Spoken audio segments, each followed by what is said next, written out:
AD has approved KC-1400 collective. Everybody want to hear me say that? This is what it's all about. They're around. They are supporting. The money is going directly to our student athletes. They're signing deals. They have contracts. Let's do it.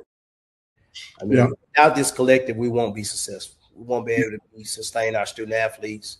I mean, 1400 Collective have done a really, really good job of keeping a lot of our athletes here. You know, if you saw them sign a lot of our athletes, but we got to do our part.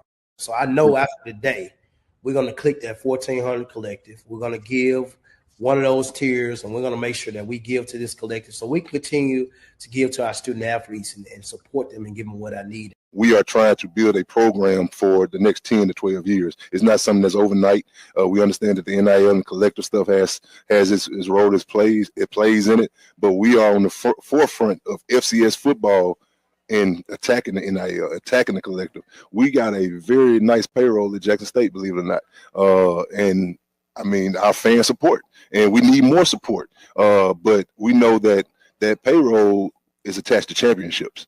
You know what I mean? So we're not out here trying to recruit kids based on money, but we also want them kids to know if you come to Jackson State and you end up benefiting from the collective, benefiting from an NIL deal, we expect a championship. Jackson State has a collective full throttle. They have a collective full throttle. And I mean, like, so they, you know, we won the national championship in 2023, and we were slowly but surely trying to get our collective going. Jackson State won it this past year. Their collective is full throttle. Like it is full throttle. They don't want to lose. They don't want to lose anybody. What's up, everybody? Happy Wednesday. Happy Wednesday. Y'all come on in, hit the like button, share button, subscribe button. You get to see my face again. Sorry for the delay, but whenever you're traveling, things happen. So what's up, Brother Poe? Howdy doody. Hopefully all is well where the rings reside. I like that. I like that. Hopefully you guys had a great day. See Travis in the building. Yeah, man, it's been a busy day. Definitely a busy day as we get prepared for SWAC Media Wednesday. That's coming up. Travis and I have been talking quite a bit today, exchanging communication via text. I know he's been extremely busy. This is one of the busiest times of the year, but it's year round for him. But it's SWAC Media Day week. And we're gearing up, getting ready to head over to, I was about to say Montgomery, heading over to Birmingham for all the, you know, the media day stuff. So excited to finish talking about what we discussed. We had a lot of stuff come after I went live this morning. Hopefully you guys had a chance to catch that. If not, go back and watch it. Gave my initial thoughts on the SWAC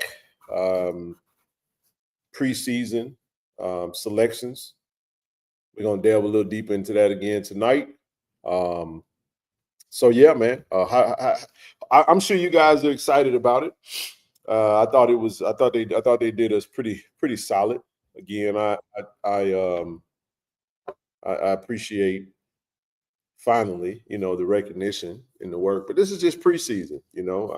I was also good with having a chip on, you know, on our shoulder because, you know, folks were taking us, you know, they weren't taking us serious, right? So it's good to see the hard work get paid off, which resulted in the national championship.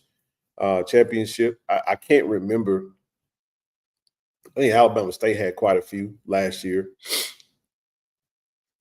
I don't remember what happened when FAMU won the Celebration Bowl the following year because they did lose quite a few players and they lost their coach and all that good stuff. So when you're rebuilding, it tends to happen. We were able to retain the line, you know, the bulk of our championship roster that wasn't graduating. So it was good to have them in the fray and have them back and have them get recognized. I think they know that.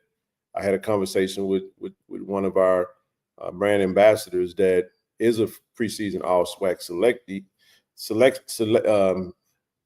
preseason All-SWAC selectee, and he wasn't too pleased with it. He felt like it should have been first team. I like that. I was like, use it as a chip on your shoulder and go and prove them wrong about you.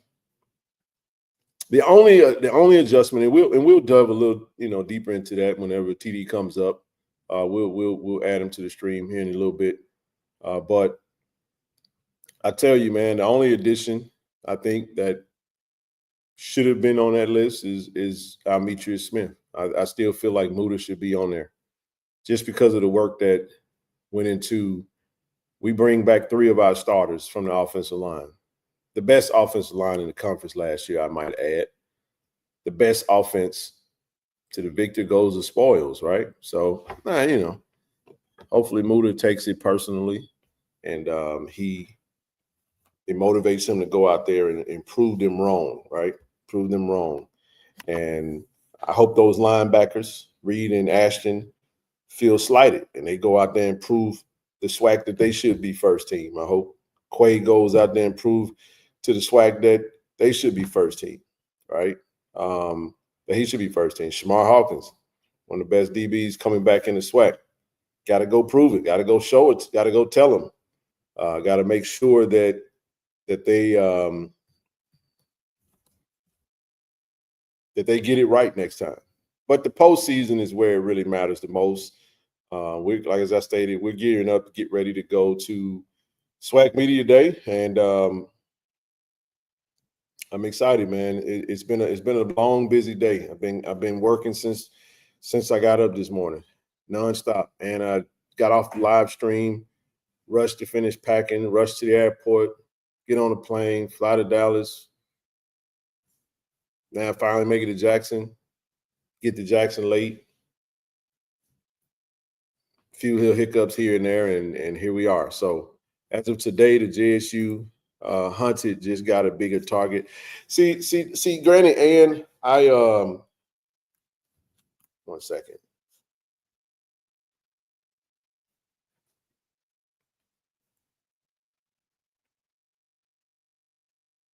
There you go. That target for Jackson State has been pretty big. There you go. I was just texting bro to see what was going on. Looked like he was fixing your background there, man. What's going on, bro? You on mute? I said, yeah, I had a little mishap. Oh, it's okay. It's been a day of mishaps, man. It's Monday. Shit. Like it's been that way, I never like starting the show not on time.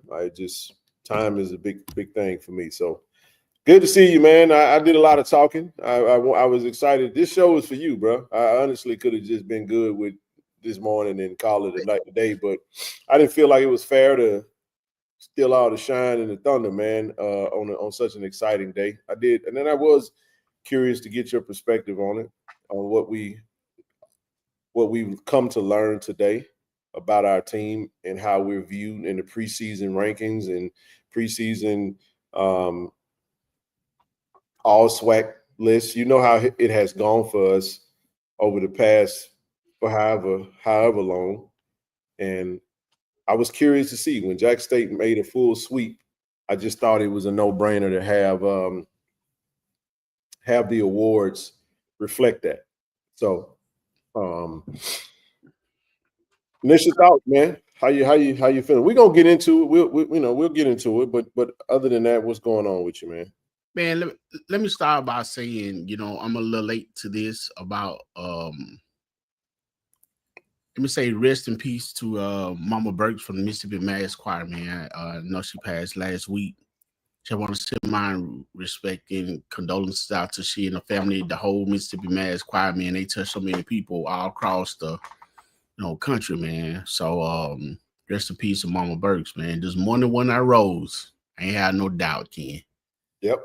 So rest in peace to her. I want to start out by saying that. And I listened to you this morning, man. So I decided to put on my my Jacobian shirt since I know you wanted to wear yours this morning. Good live. Yeah, I wore it on the video. So the video came out, I reacted to D. Corey C's article. So they got to see me in it. You good, but go ahead. Yeah. Good live this morning, man. I knew when that came out. I I saw you. Look, man, you hadn't posted anything or said anything. I saw you grinning from ear to ear compared to last year. But last year, Ken, I really wasn't upset with. I mean, you always want your team to be number one in everything you do. I mean, that's anybody that you're close to, anything that you love, anything you participate in, you want them to be number one. But you realize sometimes it don't happen. I wasn't too upset last year with the pickings because Coach Taylor said it best himself. He said they don't know. So they didn't know. Last year, he made them know. Mm-hmm. So now they know and they got it right. You know what I'm saying? I mean, I absolutely have no problem and love the way they selected the team. I mean, it is a variety. They chose great players from the teams from last year that returned. I mean, they got it right. I mean, you dealing with the national champions, Ken. I mean, what you expect with most of the team returning, bro? Yeah. You know what I'm saying? Now, I will agree with you. Somebody had to get Jacoby in the ball to get a Herb, to get a Jonas, to pass for Jonas, to pass to Dupree or Spencer or Gardner. So, and that was, Demetrius Smith. For the most part, I know sometimes, Evan stepped in. For the most part, banged up. Huh? He got banged up. Second toughest position probably in all of football, center. Right. And so, I mean, he did his thing when he was in there. So I agree with you. Should have made, you would think that he would have made some of this, but overall, man, you can't be mad at the selection. I'm definitely not mad at the selection, man. I'm proud of the guys that were selected. Now you are the hunted. You know what I'm saying? Yeah, that's what Granny Ann stated. I feel like we already were hunted, even when we sucked. Because everybody wants to beat JSU, but now the target just got even bigger. And I love that though. I love it, man. Ever since Prime came, our Jack State target been as big as the state of Mississippi, man. So nothing new for us. We true to this, not new to it. So go ahead. Yeah, man. Another thing too, man. I think NCAA, just like they want to go back and pay former players for their NIL purposes. They need to pay they need to pay Jonathan Facilian some residual income for the dance, bro. Yeah. So we need to get in there and get Jonathan some of the income, for I mean, because that celebration wasn't in 25, it's definitely in 26. I don't know of any other player that did it. So they be watching. I don't like it because I just think how hard is it for you to go in that much in depth, TD, to incorporate all the FBS schools and every roster player and all that, I just refuse to believe that you can't put the rest of the Division I programs in the game. That's horse crap, if you ask me. That's horse crap. You don't want to do it because, and the reality of the matter is the money would actually be there, because imagine all the HBCU and FCS team. Imagine the North Dakota State fans. Imagine the Jackson State fans. Imagine the Delaware State fans. You follow what I'm saying? Imagine not Delaware State. I meant to say South Dakota State. Delaware State too. I know they got D-Jack over there and they're excited about it. But I'm talking about the FCS school. Imagine Incarnate Word up in there. But it gets to the point to where it's just such a haves and have-nots type thing. We get so much disrespect, yet we are the culture, bro. We the culture, man. There was a time when players that looked like you and I couldn't play at these institutions, man. Until Barry Bryant took a good old-fashioned African-American A-Whoop. And Sam Cunningham. You understand what I'm saying? That go all the way back to our Tiger Talk days, man. When he saw that, they said, the word what he said, I gotta give me one of them. Yeah, he went to the game and he saw this right here. He's like, what that was? That was one of them colored boys. We got to get us some color to catch up with the other colors. But now you look at it, and now they now these teams are loaded with players that look like you and I, and it's, good for them, good for everyone, right? Right. Or is it? But yet and still, not just HBCUs, the HBCU community, look, black folk, period, would grab that game and even more so. We're going to buy it anyway. But could you imagine if they put the SWAC and the MEAC in that game, bro? Right. They added the Celebration Bowl and they added a band element. Man, come on, dog. People buy that game just for the heck of it. It won't just be HBCU people either. No, sure. or you can do me a favor. How about you segregate us? Drop an NCAA FCS edition. I would just play that. I'll leave that other stuff alone. I don't even care about the FBS. If you drop the FCS edition of NCAA football TD, I would buy that game. I wouldn't play. I wouldn't give a darn about Alabama, about no Texas. I wouldn't give a darn about none of them jokers, man. Because I want you to get the band element in there, bro. Yeah. Do it. I wish somebody would make the game like the game. What was that? The BCX experience with the Black College experience, that video game back in the day with the band halftime show and all that. Man, it would be beautiful. But anyway, let's keep it moving, man. Let's keep it moving. So you feel that they did take their dance from that particular move that Jonas made? I haven't seen another player do it. Now I could be tripping, but I haven't seen another player do it in a game. I've heard some people talk about there was somebody else done it, like a high school kid or somebody, but it didn't hit my airwaves. I didn't see it until Jonas did it. Right. But you got to look at what Jonas. Can we be serious for a second, family? Mm-hmm. Jonas 1400 did that on ABC in December, dog. Right. When it was the only that was the only game on TV at that time. We wasn't sharing the spotlight. It was on national TV, ABC, that 3-letter channel. You see what I'm saying? Not ESPN, that ESPN, ABC, same channel, but it was the first level, the first flow edition. And he did it, and he you know what I'm saying? He hit it with it. You know what I'm saying? It was so smooth. This is what I got to say about that dance. Since you brought it up, TD. Go ahead. I'm just thankful that the referees did not throw a flag. Right. What you referees for allowing the young brother he went down. Ooh. The timing was so perfect, man. It was so perfect. This is what I'm trying to explain to you. You want to know the real telltale sign that it was Jonas 1400 that they got that from? Because the commercial had Jeremiah Smith, the wide receiver from Ohio State, who just so happened to win a national championship.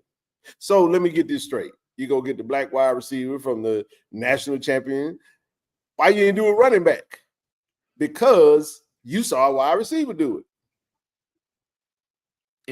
Right. And I don't remember seeing him doing it in the national championship game. He didn't do it in the national championship game. It was Jonas. I'm just saying it was Fort. It was Big Fort, man. Yeah, and hey, you said what, man, Austin? I mean, what you mad about? Like, bro, it was see, this is what I've learned. Social media will show your ignorance and your intelligence, but most specifically your ignorance. It's a lot of people that was really watching that saying, man, he got that from the Nick Cannon. Everybody was like, thank you, Captain Obvious. Duh. Right. Of course. Like, you know what I'm saying? Like, it was crazy, bro. It was crazy. They said it was one red. No, I knew the referee run up over there, but he didn't throw the flag for like a excessive celebration. I was just glad of that. Matter of fact, speaking of the Celebration Bowl, I actually watched the Celebration Bowl on the plane today. The highlight reel. And I'm still mad at Allen for that damn man. I thought that was horse crap on the holding call on Rob. That was a touchdown by Petty. And my goodness, Allen, I wish he would have just left the dude alone. I just needed TT to be in the stats, man. You know what I'm saying? Not have his moment taken away from him. You know, if you're gonna hurt yourself flipping, hell, at least let the touchdown. You know what I'm saying? Let me go down swinging, dog. But they took that back. Shout out to my student for the creative post idea. Yeah, man. Great job, Austin. There you go, Victor. Hey, man, you made it a hot line. We made it a hot song. We the culture, man. I'm just telling you. That's if you don't think with the influential, come on, y'all. Can we get serious for a minute? Jackson State on the main stage with the Celebration Bowl unis, with the red letters, the red numbers. You see what I'm saying? Got the all white, icy white block, swagged out. Jackson State Tigers take over Atlanta. Come on, y'all. What we talking about, man? I'm just telling you, it was a moment. We know you looking. It definitely was. And the ref, he I mean, like I said, he didn't throw a flag, but he did kind of get that move, like move on, carry on. But by that time, Jones was done. Yeah, and then the DB respectfully got on up and like, hey, he got me. Well, you got mossed. What you gonna say? No, can we? You could actually ask the question. Which was cleaner, the catch or the dance after? You can really poll that because the catch was unbelievable, bro. Oh, wait. You got to add another element to that, though. The pass. Yeah. Oh, we talking about Jonas, though. Okay. Right. Put the ball up. All he had to do was not throw that motherfucker in the stands. Pardon my French, y'all. He just right. It was a great throw. It was. Right. He put that thing on the money. But again, that's all the quarterback do. But I'm saying he went up and got that thing. He went and got it.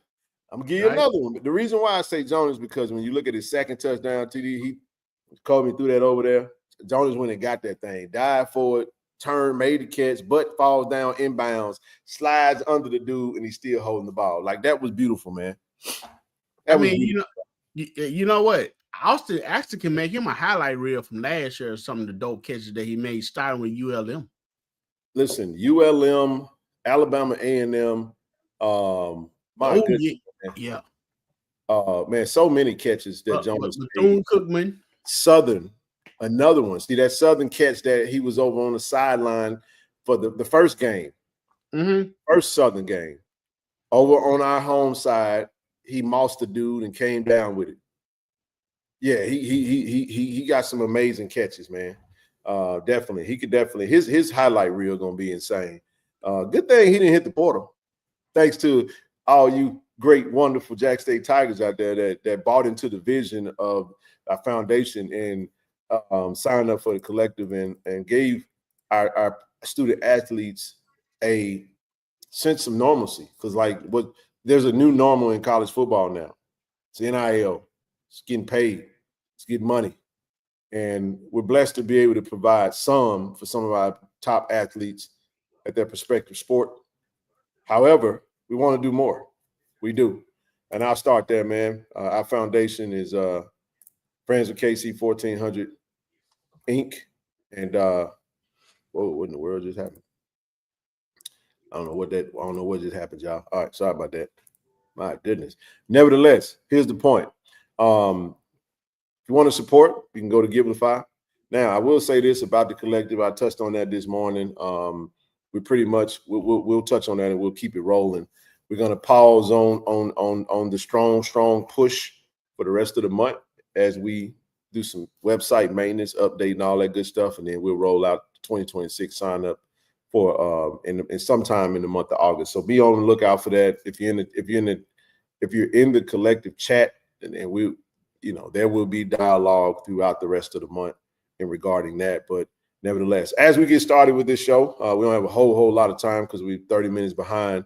But yeah, the roster numbers definitely did change. Shout out to Travis, did a great job today. Now listen, first draft now, first draft. So, we run to the website, we find all the little errors, we see every little thing. The weight may be a little inaccurate, here and there, but love the work that's being done.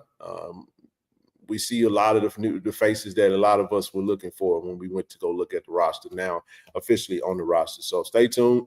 Travis and his team. Travis been doing a lot of work, man. That media day, and I'm gonna give you a little snippet of some of the work that he sent over. I can't wait for the SWAC Media Day guide, TD, that's gonna have an in-depth about Jack State, all the different players. It's gonna be some really good stuff. But as we get started, we want to send a huge shout out to our channel sponsors.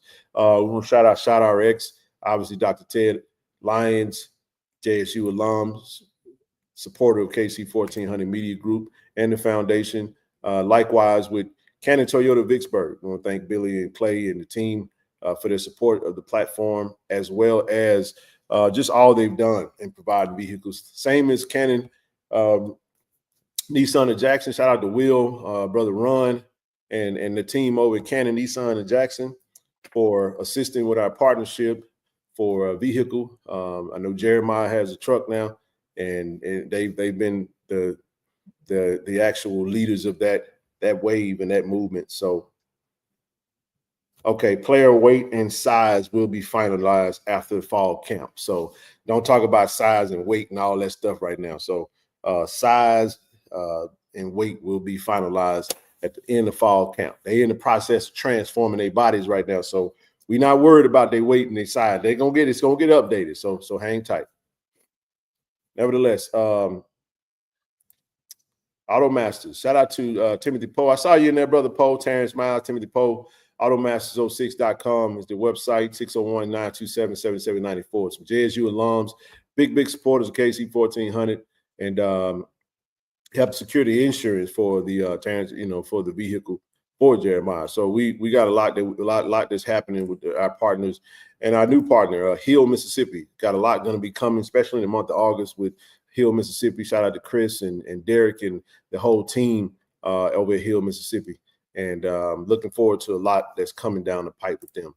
All right, family, we got over 400 so far in the that's watching right now. Make sure, no matter where you get your content from, whether it's Facebook, whether it's Twitter, whether it's Twitch, we're streaming on all 4 of those services, including YouTube. But do us a favor, head over to YouTube, hit that subscribe button, join the channel, whatever level. If you become a platinum member, you get to be a partaker in the infamous, the exclusive, the best chat in the world, the platinum chat. It go down in the platinum chat. So if you're a platinum member, definitely shoot me an email if you're not a part of the chat. If you are in the chat and you reneged on your membership, upgrade your membership and get back to your level. So I don't want to have to bump you out of the chat. But nevertheless, we're on our road to 8,000. And we're going to get there. Things are starting to move. TD, we're going to hit 1,000 soon. See, look, we only a month and a half away from football season. So all eyes are about to pull back up now. I know y'all been on a hiatus. Everybody been on a vacation. Everybody been all over the summer getting flued out. You know what I'm saying? Working out, summertime, sipping Mai Tais and bikinis and whatever the heck else you've been doing, right? But guess what? All roads lead back to Jackson State University when it's HBCU football time, man. And the national champion is going to be on the prior. Let me tell y'all this. I know we keep talking about being hunted and there's a target, but what y'all going to do when the hunted start hunting too? We're not waiting on Hampton to come hunt us. We're going to hunt you. We're going to hunt you down. In other words, the rabbit gonna have a gun. Rabbit going to have a gun. As soon as you get out, it's you right between your eyes with your glasses on. Oh my goodness, right between the eyes. Absolutely. Hey, but listen, man, had the pleasure of diving into this. TD, I'll let you give your soliloquy on this. I jumped right into it. Listen, it was in depth, it was extensive. I went ahead and jumped right into it, man. Just D. Corey, he had to get it out, man. He said he don't know if he's gonna drop another anytime soon, but it's just kind of, he usually does this when it hits him. So he branded part 2, and it was great because what it did do, it gave everybody some answers to some questions about some of the other players that did not get mentioned in the first edition of the article of Running Back. So I kind of gave my thoughts on it. Have you had a chance to at least watch watch the video I put out, or watch the actual stroll, the rolling video of on Tiger Talk TV? Now, sometimes it get kind of hard to watch the reading stroll when I get stationary. If I'm moving, I'm doing something, I have to stop and just watch it. So tonight I had a chance to watch it. And how to live. Good deal. Well, I'll tell you what, man. Go ahead, bro. No, go ahead. Now, I was just gonna say, all good, understandable. I read the whole thing and went through it. I would say watch Corey's first and then go back, and then you can watch the video that we dropped. That way you can understand the work that he's doing. You can see how he did it, and then get my thoughts on his thoughts. So I'm pretty sure everybody got their thoughts as well. But nevertheless, go ahead. Yeah, I mean, it's no doubt that I don't think the work is fired. I mean, shout out to Corey. Appreciate you, Corey. So yeah, I'm gonna probably watch it when we get off the live screen, go back through it, look at it. I mean, give me a little insight though. Go for it. Let's break it down. You want to? I'm good.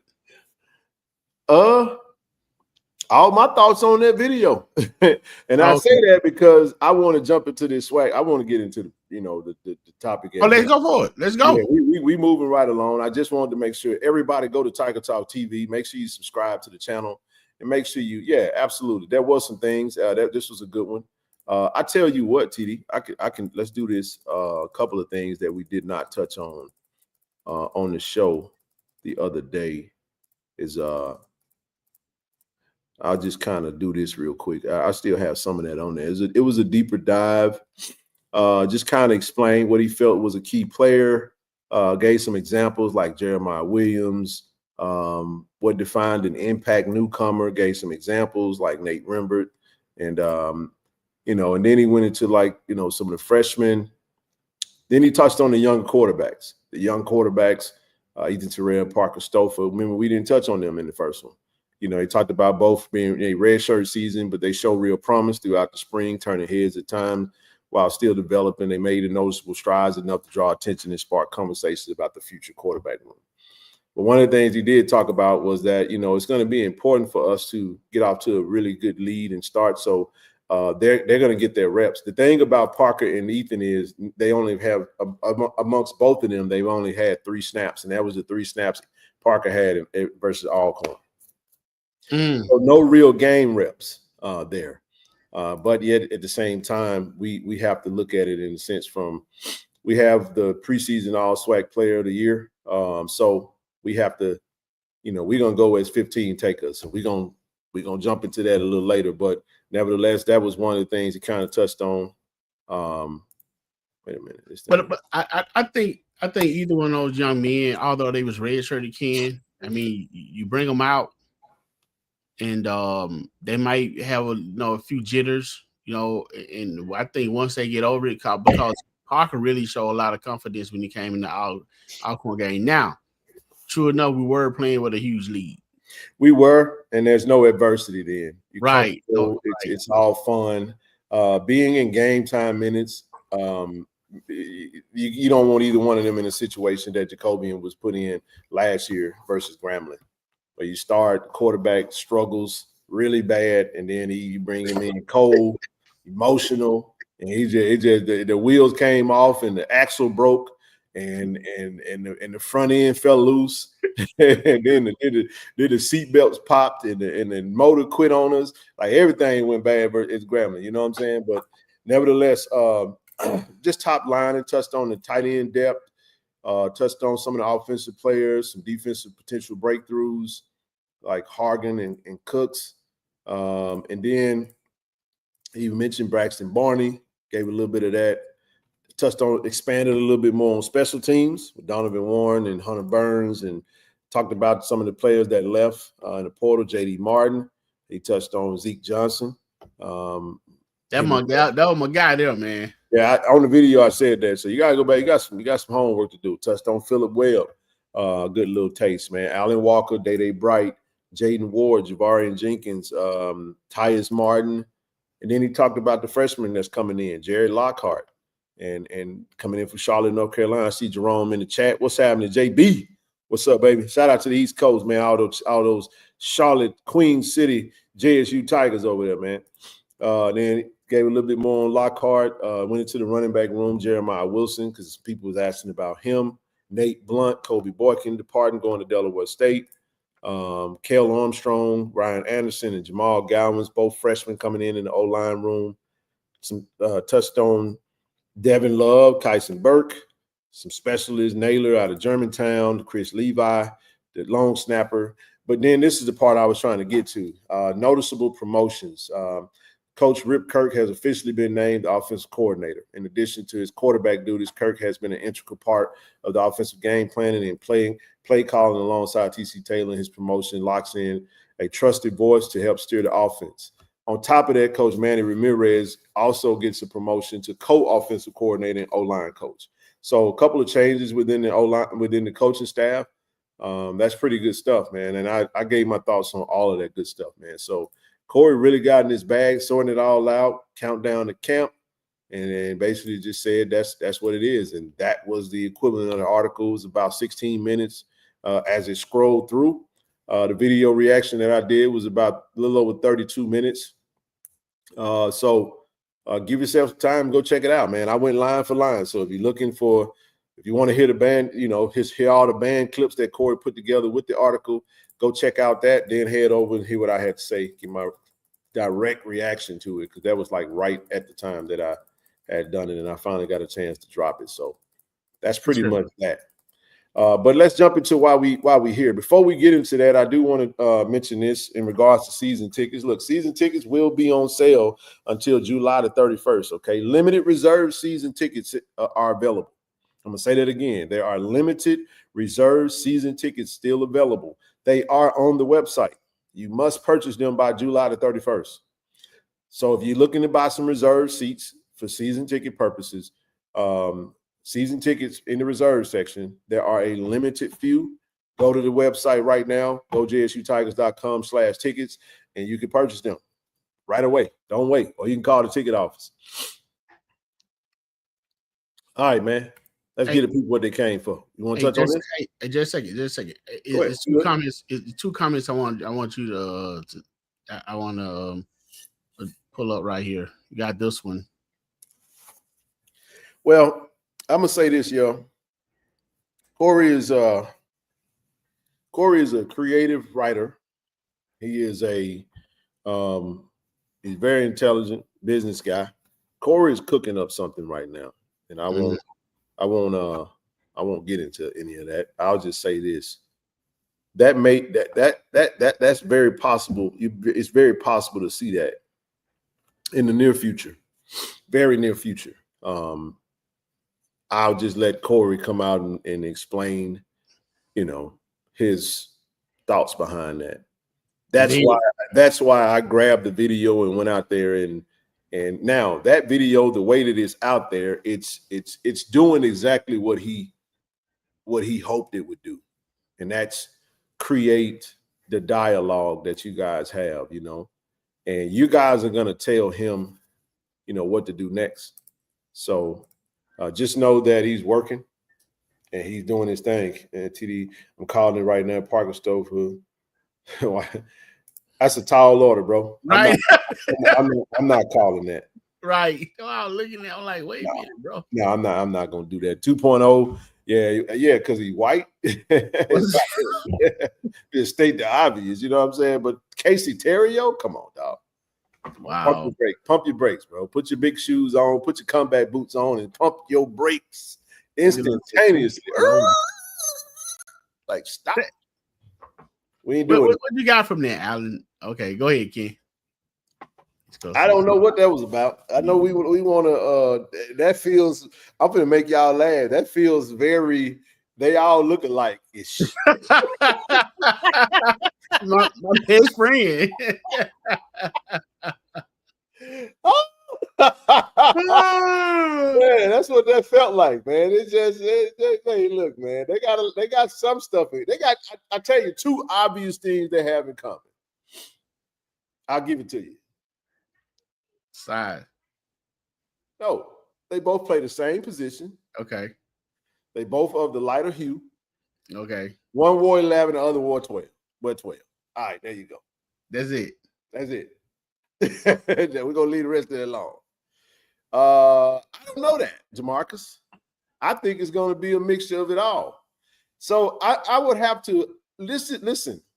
We're going to have the coaches come on, and y'all can ask them the questions. I don't have to answer it because they're gonna come and tell you themselves. Now I don't know how they work. I haven't been over there to see them since the announcement came out. That's a good question, but I can't answer it right now, Jamarcus. I'm excited to see, but trust me when I tell you, I think it's gonna be a collective effort. You have to look at it. I'm telling you, man, it's a beautiful thing to watch. They really do. They coach as a unit. Yeah, because I'm definitely interested in seeing Coach Manning being the co-offensive coordinator. Yeah. This is right. Hey, that's right, bro. Everybody in the Cooper Cup with Julian Edelman. I'm saying, he already posted it on Ken, he already posted it, Ken, of who the OC is. No. Oh, what you talking about? He already posted it, Ken. Yeah. No. Yeah, we said that. Well, the question was who's going to call the plays. Right. You know how many offensive coordinators that have the title offensive coordinator, but the head coach call the plays? So now, just because he got the title, but I will say this, Rip is very instrumental. Y'all gotta read the article. D. Corey C broke it down, man. Go watch the video, man. I just dropped it. The last video I dropped, trust me, I'm gonna give you a lot in there. You gotta go watch it though. I ain't gonna spoil it for you. You got some homework to do. Give yourself 30 minutes of your time, and you would greatly appreciate it. But just hang tight, baby. We got media day coming up. Ain't the head coach gonna be at media day, TD? Yes, sir. It's required. Then we can ask him then. We might ask him then. You know what I'm saying? So just hang tight, baby. We got you. We got you covered. Between KC-1400 and Tiger Talk, we're gonna get you all the answers you need, as well as Doc Holliday, as well as She Love D, as well as First. Put it on something. The realest in the game. Hey, well, we'll take your question. See, listen, TD, y'all, I'm gonna start blaming First. The reason I be cussing is because I be hanging around my brother First digitally. I be on the airway watching my brother, and I get off the show and I want to cuss too, but I can't cuss like that no more. So I'm trying to scale it back. See, y'all gotta, if y'all gonna jump me by cussing, y'all gotta give me some act right when I start saying, listen, TD, I'm going from Friday in the movies to Friday on BET. Now you gotta clean it up. Ever-loving mind. Man, that's a man.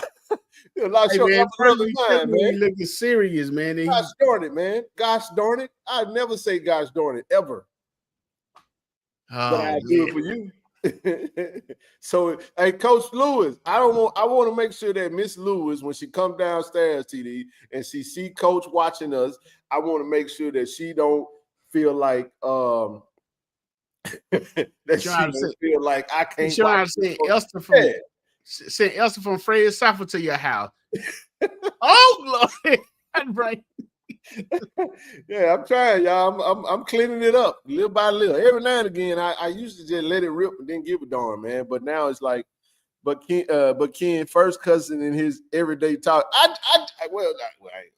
I'm trying to clean up my lingo, my language, and just do better, man.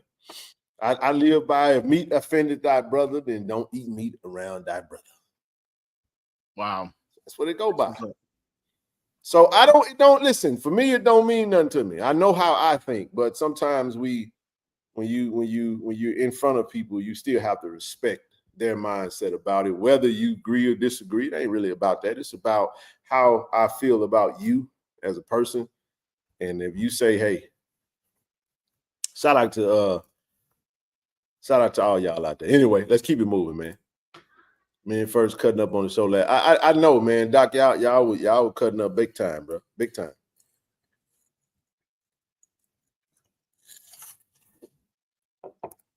All right, let's keep it moving. Coach had something for you. Coach, you know what? Hey, y'all. Hey, TD, you remember them wrestlers? I just have on the back. Yeah. Hey, you remember the wrestler? What was his name? Somebody, trivia. Who was the wrestler that every time he came, he would always put his hand back there, he pat his own self on the back? I forgot his name. Which wrestler was that? Give me somebody. Come on. I don't know, man. I used to love that old school Mid-South wrestling, though, boy. Man, I used to WWF, WWE, Mr. Perfect. Mr. Perfect. That's who it was. Mr. Perfect. They had the little greasy ponytail. That's how he used to be. He coming out there, he go. You ain't gotta give me no credit. I'm gonna pat my own self on the back. Oh, yes, indeed, man. That's what it was. Appreciate y'all. See, I got some wrestling alums in the chat, man. It's all good. I started watching Ultimate Warrior was my guy, man. I listen, I done ripped up more t-shirts and then put all kind of stuff on my face and I still remember it, bro. JYD, man. I love JYD too, though. You know what I'm saying? JYD. They said, so this is what I got a question. Chris Salas. Man, who the heck is this? Who is this, man? Oh, what's with my freaking computer right now? Who is this? Who is Ciampa?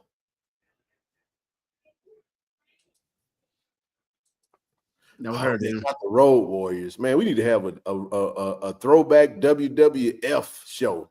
Rock and Roll Express. Come on now. Rock and Roll Express was when that Shawn Michaels them. No, they were the Rockers. They were the Rockers. They were the Rockers. Yeah, it was yeah. John Cena, Undertaker. See, man, you still young, Alan. You got it, man. I'm talking about Ultimate Warrior, man. Coco Beware. Remember Coco Beware? Right. JYD, baby. Hacksaw Jim Duggan. Hacksaw. Oh! Hacksaw Jim Duggan. Come on, man. Who we talking about right now? Now, I love the Stone Cold Steve Austin, the Rock era, and we're going to get into SWAC Media Day, y'all. Let us be kids for a minute. Hell, we old. I'm telling y'all something. Man, getting old is overrated, man. I miss Chap being the free bird. There you go. Yeah, the free Ron Simmons. Hacksaw Bush. Jerry the King Lawler. That's what I'm talking about, man. Yeah. Who remember the Mid-South Wrestling? The Harlem Heat. Wow. I used to go. Wow. Man, I don't remember the Harlem Heat, though. Dusty Rhodes. Let me tell you something, baby. Woo. Now, Woo was Ric Flair. King Maywood. Remember the Bushwhackers? Yo. I remember. Hey, what they do, bro?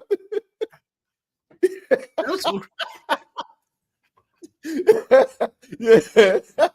Everybody had their own little, dang, that Great Muta. Wow. I give y'all one. Y'all remember Sergeant Slaughter? Yeah, I remember the name. Yeah. I listen. Jake the Snake, the Ugandan warrior. Who was that? Kamala. That's right. The Douglas boy. Man, look, man. Boy, them some days. Man, look at this. Sting and Lex Luger, bro. Hell yeah. Kamala, Mike the Hipper. See, y'all see listen, women. Y'all see it now. Y'all see how the fellas, all our youth coming out right now. You know what I'm saying? I'm telling you, football girl up in here. D for Kamala, the GOAT, Randy, Macho. Oh yeah. Yeah, but man, listen, bro. Them were the days, man. I used to watch TV a lot then, bro. Yeah. It was very entertaining. I never heard of Klondike Bill in my life. Me either. Miss Bunny, who was this? That an ice cream bar? What's that? I had never heard of it, dude. The Great Kabuki. Yeah, I remember the Great Kabuki. Man, this man said Goldberg. Goldberg is like I was a grown man with a family when Goldberg came out. Now, no, that's not true. That's not true. I take that back. I was high school going to college then. I got married at 19. The Attitude Era was second to none. Oh my gosh, man. I still love Booker T though, man. I still love Booker T. Remember he slipped and had said the N-word? Nah. Oh, Hogan, I'm coming for you, nigga. He said, come for you, nigga. Hey man. Hey, how can we forget about the $1 Million Man? Come on, man. Clinton, Mississippi, bro. Ted DiBiase, baby. The $1 Million Man, Ted. I hate when he went to the bad side though. With the tuxedo on and come on, baby. Yeah. Hey, no, I that's why I said it. I would think I was going to college. Butch Reed, Superfly Jimmy Snooker. Yeah. Yeah, what I'm talking about, y'all. All right, man. Listen, let's get into these games, man, because we're gonna be talking. I know y'all finna be tussling in the chat when you see these game times, but I ain't gonna say nothing. Schedule has been released, TD. Shout out to HBCU Go, man. HBCU Go has made we saw it's in its infant stage and get started, man. And we've seen them. Tyler said I used to work at Kroger Cleveland High School. I actually met Ted DiBiase. Yeah, I've heard a lot of people met Ted DiBiase. I never got a chance to meet him though. Rick Rude. But let's jump into it, man. So TD. Yes. HBCU Go has released their schedule, bro. Okay. Week 1. D.I. Love Jackson State. Already? Versus Hampton. You got to go with the champ. Kickoff time has been released. 2 p.m. August 30th. Jackson, Mississippi. Hey, before you continue, I do have a question for you indirectly, HBCU Go. Are we going to have playback? I can't answer that. They do great work, man. I got DVR. They do great work, though. They do amazing work, man. That's right, Benjamin. HBCU Go is amazing. I don't have no problem with HBCU Go streaming Jack State games because you're going to get a quality product, especially from the legendary Charlie Neal. And he does a great job, man. A really good job. Smooth. Yeah, definitely, Don. This was a little bit of a. Let me take my hat off real quick. I'm already sweating thinking about the game. Whew, listen. Man, the Don be handing out IV. 3 words, TD. You going on? Well, 3 words. Grambling versus Jackson State. 2023. 2022. 2. 2022.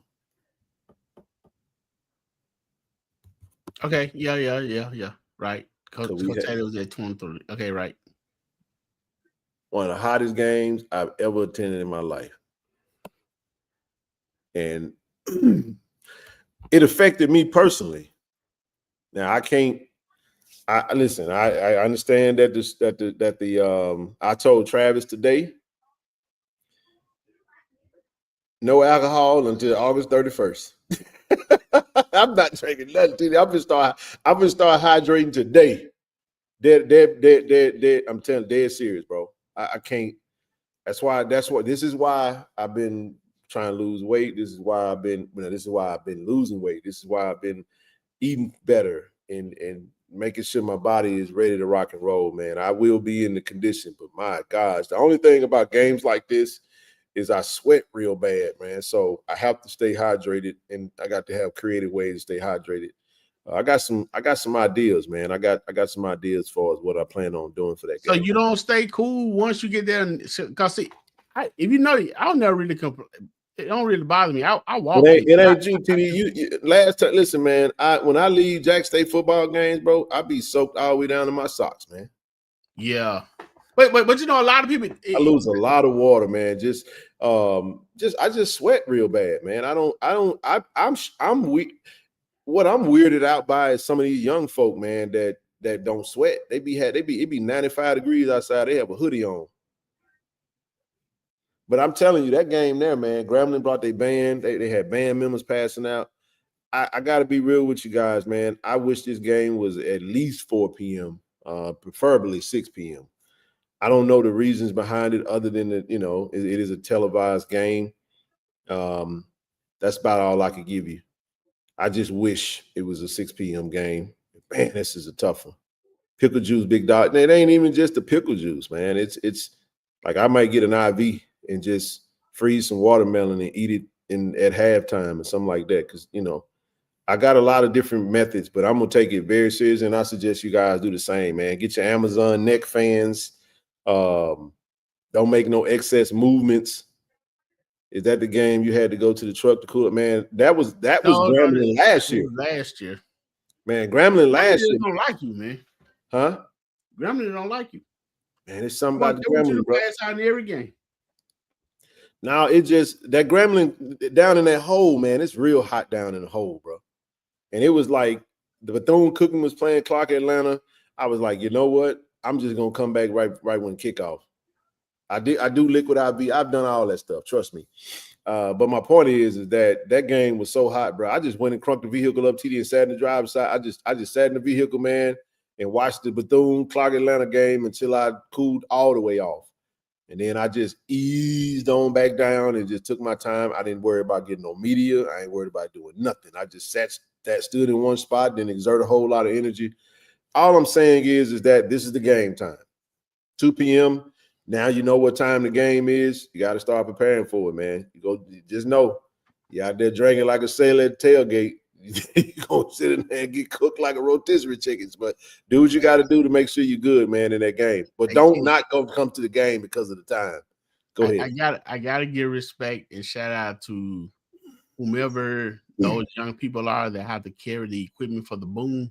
Ooh. At Grambling, I wanted to help him. Ken, I was going up the stairs. I wanted to help him. TD, I ain't felt fire in my quads and my calves. Like boy, it's been years since I felt that kind of fire, man, in my legs. Walking up them Grambling steps to get to the bathroom. Lord, have mercy, that was a bad mistake. Man, young kid from the boom. Let me tell y'all something. And this what made it crazy, TD. We walked right past the porta potties. Yeah. I read say use sunscreen. Absolutely. Drink beer after the game. That first one go down fast. But no, man, listen, it's 2 p.m. Let's just hope that we get an anomaly day where it's like breezy and 80 and 75 or something. You know, we might, who knows, man. But August 30th, HBCU Go, Jack State versus Hampton. Our next showing is going to be October the 4th. That's a 4 p.m. kickoff at the Gulf Coast Challenge. That's going to be good, man. I like that. I love that HBCU Go is going to have that game. I like that. Yes. I like that a lot because I know they broadcast and it's going to be good. If you got DVR, man, if you got any type of cable service or something like that, then or ESPN or whatever, record it. Right. Record it, man. Go ahead and set your timer before the season start. Like Jackson State, like you got I got YouTube TV, so I go in and everything that's Jackson State related gets recorded on mine regardless. So I don't even have to worry about it. And I just go. It's some channels that don't pick up because I have YouTube TV as well. Well, if it's in a channel that's covered, then it will. Sometimes HBCU Go, the problem with HBCU Go is some of the channels that they use as affiliates, TD, may not necessarily be in the YouTube package. That's why we may not get them. We have to watch it on the app. Now, I want Hampton to feel that heat. They're going to feel that heat regardless, brother. I'm going to tell y'all who will be well-trained and ready to rock and roll. Coach Beef and those JSU Tigers going to be ready to roll that game, though, because they got to train it. So not going to bother them much. It'll bother them, but they'll have the necessary measures in place to make sure that they're good to go. The next game, TD, I love this, bro. Vegas.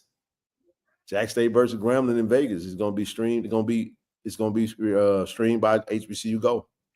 Oh wow, yeah. Shout out to HBCU Go, man. I love this for them. You know. Well, you remember, Mr. Neal told us 2 years ago at SWAC Medium Day that he wanted to get in on Jackson State stuff. Yeah, he did. So he did say they definitely said they wanted to see more. They wanted to have more Jackson State games, and they got it. They got 4 this year. Right. I love it, man. And don't get me wrong, SWAC Digital Network, they do a pretty good. Well, that's the SWAC. That's YouTube. So you know that's you still got to use your different cameras. But I like HBCU Go because they bring all their own stuff. And sideline stuff be good. Oh, they bring their own stuff, and then Laurencia Moten, she what's the Trey? Trey. Yeah, they got the gentleman with the braid, the interview Irv. Yeah, Trey Boston. I think it sounds about right. Yeah, Trey, cool cat, bro. My brother, man, Jason, my brother Jason in Atlanta, worked for HBCU Go. Jason, Jack State alum. I mean, it's always a good time, man. So I love that. And moving right along, the next one is going to be Bethune-Cookman. Now, Bethune-Cookman is a 12 p.m. kickoff. Now, this is November the 15th. That's a little different. I like the early game. I ain't got no problem with it. Hell, we kicking. Look, that means the Boom gonna enter the stadium around a little after 10 o'clock. Game gonna be over by 3 or 4. 4 o'clock. Everybody ready to go home. It's been a minute since we had a noon game. Man, we ain't had a noon game in a while, bro. This is a little different now. I'll take it. I'm okay with it. November 15th might still be hot, but hey, it could be cool. We don't know. I mean, along the JSU Tigers there, I'm good for it. That's right, the football girl. You can't record on the app. So there you have it, man. Jack State got 4 games: Hampton, Alabama A&M, Grambling, and Bethune-Cookman. I know they're happy about that. I'm happy about that. Because they do really good work, man. I'll just find the channels to make sure I find the channels, man, and figure it out that type of way. However I need to do it, because I definitely want to be able to go back and watch those games. But you know what though, Ken? It be this word overused. It be kind of amazing the stuff that you miss. You know what I'm saying? When you at the game, then you go back and watch it on television. Man, come on. It's like watching the game. It's like a whole new game, bro. All over again. Like, wait a minute. That happened when you're watching it, there are no do-overs in real life. You just kind of see what you see. You don't see what you don't see. If you miss it, somebody tell you about it. For real, that would happen. Oh, okay, cool.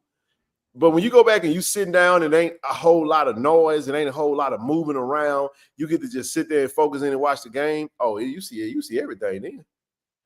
Right. You see everything then. Hey, I remember going back and watching the Texas Southern game when Jacoby broke that long run, right? He was running. He was running as he was looking for somebody to tackle him. Then you're like, oh, so y'all not gonna hit me? So I guess I keep going. Night games. There are gonna be more announcements coming. I don't know. Southern Miss, I think, is gonna be 4 p.m. There will be a night game in Tallahassee. Will be a night game in Southern. So, what time the Tallahassee game? 7 p.m. Word? Yes, sir. 7 p.m. We're gonna kick their ass in. Oh, I'm sorry, my bad. That just came right. It just came out so naturally. We gonna kick them. We coming to EA. That was for you, man. I'm just saying that was for you, big dog. All right, man. Let's talk about it, man. Huge congratulations. Let's get into it, man. Preseason Offensive Player of the Year, Preseason Defensive Player of the Year. Jacoby Morgan, QB1, Jack State University, no-brainer. As we both stated, TD, Kelby Givens, Southern University. I think this is a no-brainer as well. No-brainer. No-brainer. I think now Jeremiah Williams, definitely, but Kelby Givens, because of how he ended, and he also, I think he, I want to say, what did he preseason last year? No, that was Malachi Bailey, I think. But he finished the year as the player of the year on the defensive side last year. So if he was returning and they didn't lose him to the portal, this kid is a baller, man. He is, as advertised. He was hurt in the SWAC championship game and still was a problem to block. So offensive line, you got your work cut out for you on September 27th. Find number 1, double team him, just don't let him get to the quarterback. Yeah, because he's a problem when you get there. He's a mess. He causes a mess. Really good edge rusher. I would say arguably best edge rusher in the conference right now. So you got to find him. You got to look for him. You got to make sure you account for him. Put a hat on him, 2 hats, send a running back, a tight end, whatever it takes. But don't let him affect you. And even still, you got to account for him all game long. Right. All game. Yeah, and not only that, I mean, you can help out your left tackle, your right tackle, whatever side you play on, with some quick passes, and we have the super athletes that can do it.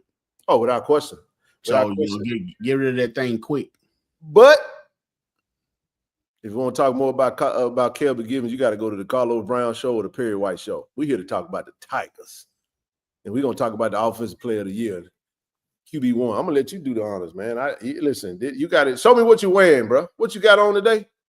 Well, 15. 15. Hey, let's talk about it, man. Look, man, I'm happy for the young man. Like I said, he took it. Sometimes takes a lot of criticism. And I've said many times, I said I'm not really understanding. you know what everybody to watch. Yes, he made some mistakes. Yes, he did some underthrows. Yes, he made some fumbles, but that's part of the game. Yes, he made some reads he probably should have made or got rid of the ball quicker. Okay, we critique him. I've said too that last year, Ken, although he transferred in from Syracuse, he ended up getting hurt 2023 season, didn't play the whole season there. Last year was their first complete season. And then, you know, there was a couple games. There was about 3 games then, you know, I guess when you add it all up, you know, well, I'm going to say 3 games, but it was a couple games that he didn't start. So for him to elevate his game enough to become offensive MVP in the Celebration Bowl, the biggest game of the season, and now to be selected as preseason offensive player of the year, that is huge. Yeah, that is huge. And when I speak again, like I talk, I said we be around him, so we hear the mumbles and the leadership and to see, you know, the comments and stuff that he make. Even if you watch their podcast, he has a personality. He has leadership ability, and you know he has some toughness about him. Now it's not just on display all the time. So for him to have this honor, man, is tremendous for he and his family. I'm happy for him because I know there was some time they felt, you know, a little dismal. But hey, here it is. So now you got what you want. Now it's time to let them know what it is. Great off-season workouts. A couple times, you know, different QB coaches.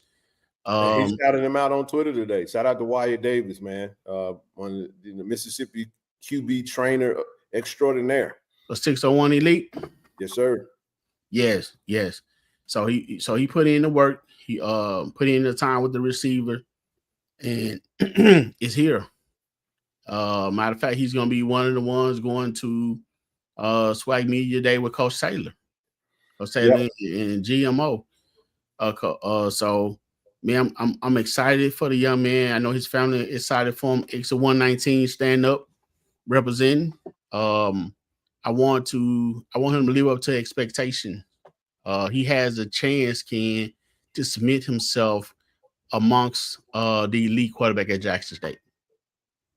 He does. He has a chance to get up there, you know, in the ranks of Robert Kent, Terrio. I mean, Jimmy Oliver. You know, as far as this time goes, you know. Well, what are we ranking him off of? Because statistically, he might be there already. We got to go look at it. Now, Robert Kent he started playing as a freshman, had all kind of passing records. I think with Terrio, it was the eye test and what he did in 2 years. Didn't come with any hardware, though, because of the probation that we were on. Jimmy Oliver, eye test. He's a dog, bit undersized. Magic man, made things happen. I think the story of Jacobian, I got an answer for you. Just kind of started. I think this is the year that he cement that. Go ahead.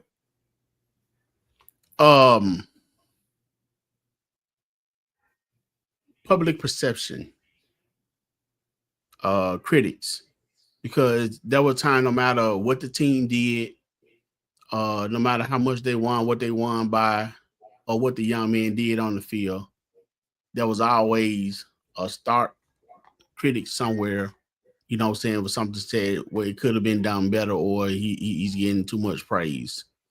So I think right now, he got, like you said, King, he has the number, he has the heart, he has the, what, he's 13-1? 13-1 is a Jack State starter. 13-1 at Jackson State starter. So only thing I can see right now, Ken, to be honest with you, and he definitely can take that over, man, is public perception. Yeah. You know what I'm saying? Sean Gregory, Shannon Boyd, for sure. They definitely up there. A lot of people don't mention them because they weren't around when they were playing or weren't paying attention. But those are some legendary quarterbacks. But if Jacobian backs to back on the national championship level and he go back to the Celebration Bowl and he does it convincingly, I mean, he'll get an opportunity at the next level. You want to stack championships. I mean, especially you got to think about it. If he wins the Celebration Bowl in 2025, that means that he is winning. That means that he had a great SWAC season, and without question, Shador. I'm not even. We definitely not leaving out Shador. Shador is a record breaker, record holder. He's up there. But I was going by the names that TD just mentioned. But with that, I would just say one thing Shador doesn't have at Jack State is a Celebration Bowl. That's that it matters, man. It does. He was the MVP of that game. Yeah, he was the MVP. So my point is, even with the year that how things went, I was talking to Stead today because we were traveling in, and I'll just say this. There's some quarterbacks that made some decisions on going somewhere else because 15 is at Jack State right now. For sure. I think that everybody knew, even every quarterback that even considered Jack State knew that I'm coming to Jack State to be a backup. Because this kid right here is going to be the starter in 2020. So being the clear-cut starter changes some of the details of what transpired last year. There is no quarterback controversy in 2025. Correct. A clear-cut starter. Now he got to go and do it. So what I'm saying is, without that part, TD, and he get a full season, stays healthy, and he takes us back to the promised land. Boy, now you did it when everybody was gunning for you. Right. Well, right. There you go. Now you're talking about legendary. There you go. Now you're going to have folks talking about, man, bro, I remember, boy, when Jacoby and Morgan. Let's not forget your name is going to be in that list of names because of what was done during your time at Jack State. Go ahead. So, Ken, so let me ask you this, because a lot of people base stuff on, just say, legendary comebacks or wield your team and da. But you know what? The smart coaches, the smart teams, the winning teams surround a quarterback with the people that they need. So they don't have to do all that. You know what I'm saying? But they still jump off the field with their performance. I'm not going to give Kobe any favors, for the mistakes. Like you said, he made some mistakes, and all quarterbacks do. It's the magnitude. High turnover count last year. You got to get that down. It's just no explaining that away. So that's what TD, that's what I'm trying to say. All the little stuff that was present, that despite him winning the Celebration Bowl, despite him taking over in the middle of the season, it was the Grambling game. Because it's like Coach Taylor made a decision to start Cam. Correct. You can say that it was Coach Taylor's decision, but you can also say it was Jacoby's fault. I'm going to tell you why. Because you left the door unlocked. Now let me say this. That damn door that damn door is dead bolted now. That's what I'm telling you.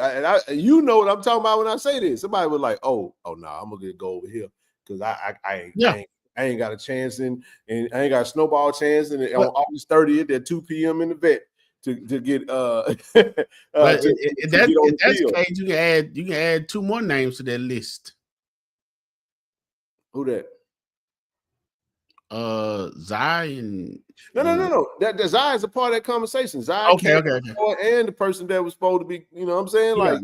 They're part of that conversation. Because it's not it just kind of is what it is. When somebody submits themselves, listen, TD, when that brother took that helmet off and held them arms out and put that D General flag on December the 14th last year, 2024. Right. All the doubt was gone. Everybody had to figure out where they were going to play football that nigga. Every quarterback at Jackson State was going to have to figure out one of two things. Is Jacoby and Morgan going to return at Jackson? Is he coming back? And if he do, where the hell am I going to go to play football? Because if Jacoby Morgan is coming back, Jacoby Morgan going to be the starter. That's simple. We got to make no whole long dissertation about it. It is what it is. And then can he, my question was, is he going to put in the off-season work? You know what I'm saying? take himself to, to that next level. That was after, you know what I'm saying? That was at the end of the season. He did that. He is currently doing it, but I'm gonna tell you what I told him today. Best quarterback at HBCU ain't good enough. It's not good enough, man. That's my motto to Jacoby. Good job. I see you, boy, but it ain't good enough. Keep working. And his coach, why I was like, let's go. He ready like this. And I told him that. I was like, look, you need to be top 5 of FCS, period. You really need to be top 3 if we keep it in the beam. You really need to be top 3. With his size, yes, 6'5". And he put on muscle. That's what I'm saying. So what I'm saying is you got this frame and the stature. You got to go make it happen. You got to get back on ABC and do it on it now. Listen to me now. I heard you, Blue. Blue, I know you in the chat. I heard you when you were talking to Perry now. He talked about that quarterback that was at Marshall that's now over at USM. September 6th, Jacoby Morgan get the tee off against him. That's how you get your name out there, bro. You got to go to USM and you got to put them Eagle fans on notice. If our quarterback stands in the pocket and he delivering strikes and he getting that ball out on time and he go out there and he play against that FBS school and he let them know I was FBS too. Right. And I'm out there letting that thing, I'm out there gunslinging. And we win that game, Kobe Moore is going to be playing on Sunday, brother. So Ken, let me ask you this. That's just my opinion. I think that he'll have an opportunity to, because some of these other quarterbacks from FBS school, they're going to the NFL. They dumpster truck juice. Bro, Nate is not a secret weapon at all. It's wide open who Nate Rimber is. Yeah, no secret there. Hey, but Ken, I want to ask you this because I said it. What does public opinion means? Like in the court of public opinion? It's everything in this society today because the world is run through social media. It's so social media has given a lot of people who nobody listened to a platform. Like you, like a bunch of nobodies. I'm one too. I'm not going off anybody. I'm a nobody. But we trying to tell everybody. Yeah, about somebody. So here's what I'm saying. Social media has given a lot of nobodies platforms, and people do a lot of projecting and they do a lot of forcing their opinions and their thoughts on everybody else. A lot of times we just run to social media and kind of say that to the point to where if you, depending on how well known you are, the more people that know you, the more fame, the more notoriety. It's kind of a sucky era to be famous right now because every little move you make, every little thing you see is criticized, is critiqued, and then people are giving their opinions about it. So with that being said, TD. Strong opinions. Yeah, public opinion matters. Jacobian has to have more moments. His problem right now, I'm just telling this is out of love. The reason why it was too many moments of just uncertainty with him at the quarterback position versus those moments of solidifying him and stamping him as that guy. Right. That's the reality of this scenario. It's a good amount of highs, but just too many lows and too many moments that just made people feel like we're talking about public opinion, family. I'm not talking about talking about so when you think about players that people name, Casey Terrio, you know why people talk about Casey Terrio? People champ. You know why though? Why is that? Because of 2010 versus Southern. Woo! Man, say that again. That's what I'm saying. That was a moment. Yes. Let me ask you a question. After Terrio left, Clayton Moore got us the 2 championships. Can I have the he same lost in overtime, but my question to you was, what was Clayton Moore's moment? I'm talking about that moment that grabs you, that makes it personal to you. You follow what I'm saying? Yes. Robert Kent, he had moments that made people, it cemented in their mind. Right. Oliver too. His moment, see this, let me tell you, bro, we got to be real about it. His moment, he had several moments, but his moment was a Celebration Bowl. But the week prior, he didn't play. He wasn't playing well. He got hurt. Zai came in. Zai was a SWAC player of the MVP, a SWAC championship game. Right. That's the problem. Jimmy Oliver. You know what people think about with Jimmy Oliver? ESPN. Joker hanging off his leg. He twisting and dangling, and he throw that thing in the back of his own touchdown. The Magic Man. The Magic Man. People see fandom is built off emotions, bro. Correct. You cannot have more moments of, come on, man, what you doing? You can't have them moments with the people, man. In other words, you have to be trustworthy. The game on the line, and we just saying defense, get the ball back, put it in the hand of 15. This is all I'm saying. JM 15. Boy, you got everything you need to shut everybody up and make them remember your name. Jacobian should be the happiest person because it's set up for him to go out there and be, look, he can really change the narrative around his own name in the hearts and minds of some people. You're not gonna make everybody feel. People love you for whatever reason. I'm just saying that I'll give it to you this way. I used to work at the bank. Am South. I was when I sat out at Jack State. I sat out after I left JUCO before I went to Jack State. So 2002 to 2003, I was a bank teller. One of the things they trained us, TD, was about when you go to the bank, they talked about the ratio that it takes to overcome one bad moment in the minds of customers. They said for every one bad moment, you need 10 good moments because nobody talks about the good stuff, bro. Yes, we're going to talk about the collective, all the warm and fuzzy stuff. All it takes is one thing for us to do wrong, and that's everybody going to run with it. We done did 37 damn initiatives on this channel that done been positive, done benefited the school. Let us mess up one time and watch what happens. Watch what happens with the perception of the brand, everything we doing. People, we throw each other away real fast. So what I'm saying to you is they told us that if you go in there and these people come to the bank with their money and you get them a bad experience, you got to have 10 good moments to offset just that one.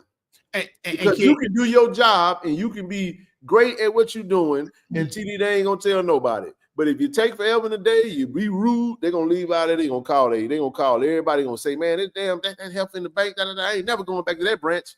Right. And you done went there 11 times, and that girl done been good to you forever, and she had one bad moment, you done wrote her off and said you ain't never coming back. That's the way society works. So it's not fair. It's not. Am South is Regions, by the way. It was Am South Bank before it was Regions.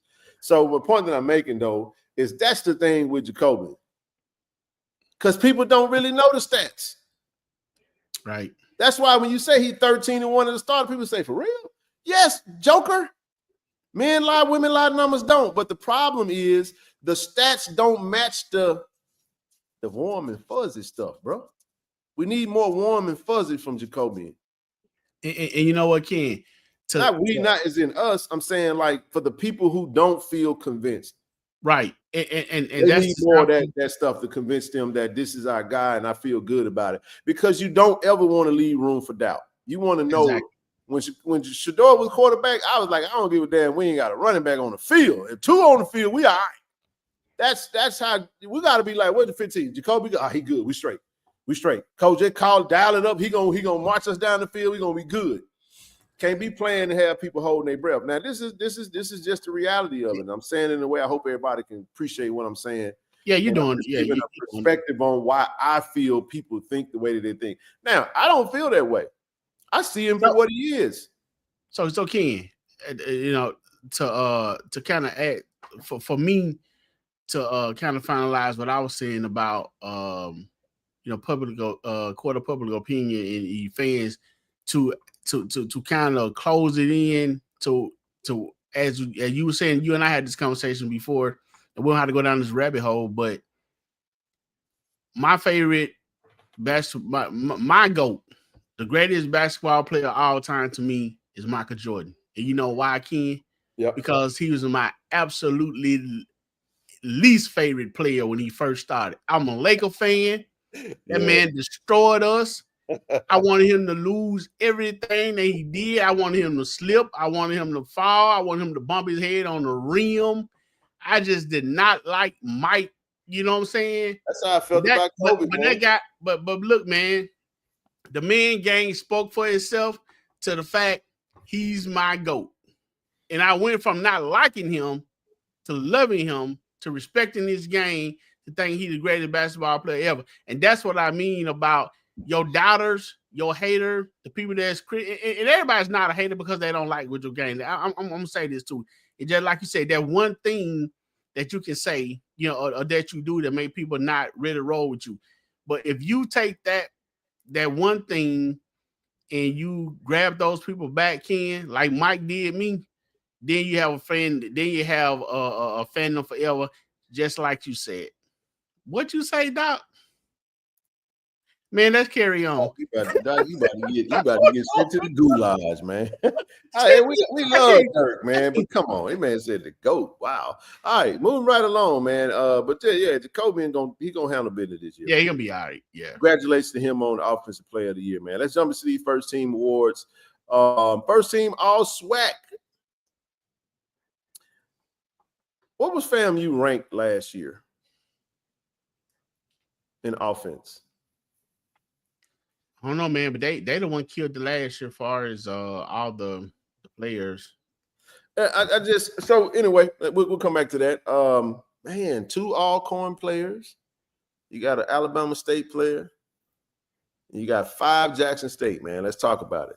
I'm only asking that because I don't know. Maybe it's the eye test. I didn't really watch FAMU like that. But I don't think both of these guys should have. I don't think we should have had one offensive lineman on All SWAC. I just don't believe that. I know that. I know. Ashton. What I'm saying is I think one of these guys should have moved to the second team, and Quay Davis should be on that first team. I stand by that. I roll with you on that. That's all I'm saying. Like the offensive lineman, I guess. Like, are we looking at advanced stats for the SWAC? Is the SWAC really dissecting like that, or is it just the eye test? I think they seniors. I know one of them. I think one of them is a senior. I don't give a damn if they're a freshman or a sophomore. The point I'm making is that what are we using from a metric standpoint? Because I thought last time I checked, you can look at sacks that's given up. You look at pancakes, but come on, y'all. Let's be real. The SWAC ain't counting on pancakes. Only pancakes they count is at IHOP. Trust me when I tell you, they're not doing that. So with that, I think you got to go off the numbers and the metrics of the offense that these guys in the production. You know, you look at what the quarterback is able to do. You look at what the running back is able to do. The running back running through the line. Offensive line is leading it up. And last time I checked, Jacks, they had the number 1 player in the conference. Right. In the Herb Mulligan up front. So, but nevertheless, congratulations to Jacoby Morgan. We just spent a good amount of time. No brainer there. DeAndre Towns Blue finished the year as a first team All SWAC offensive lineman. To get him back, TD, that was a no brainer to start him off this year. So, but then you move over to Nate Rembert, another no brainer from an offensive standpoint for what he did at Valley. Jonas Fortillion, he led all wide receivers in touchdown receptions. And they ranked 7th in rushing. What were they ranked in passing? Blue, give me your thoughts on that, man. I'm gonna drop this link, bro. We got about 30 minutes left, man. But we'll get through as much of this as we can and finish it out. I'm not gonna talk too much. Marvin Landy, I thought was the best tight end in the conference, in my opinion. I agree. We said that, but I think I don't see any I see all no brainers on I-5. And you know what? I wish Quay would have made, first team. However, I'm not mad. I'm mad about it. Yeah. I'm not mad at him being second team. They just let him know that he got to go out there and dominate. Because each year Quay has progressed. And I'm expecting a lot from Quay this year, man. Who He'll move on. Who was first in rushing and first in passing?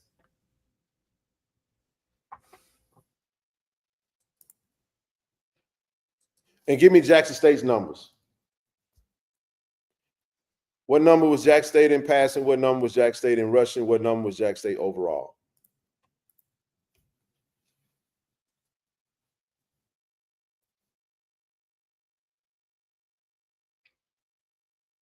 Give me Jackson State number. Jackson State offense, 63 touchdowns. Passing. I just want Jackson State numbers. I know I asked who was first. Give me the give me this version of Jackson State. I want Jackson State. What was Jackson State in passing?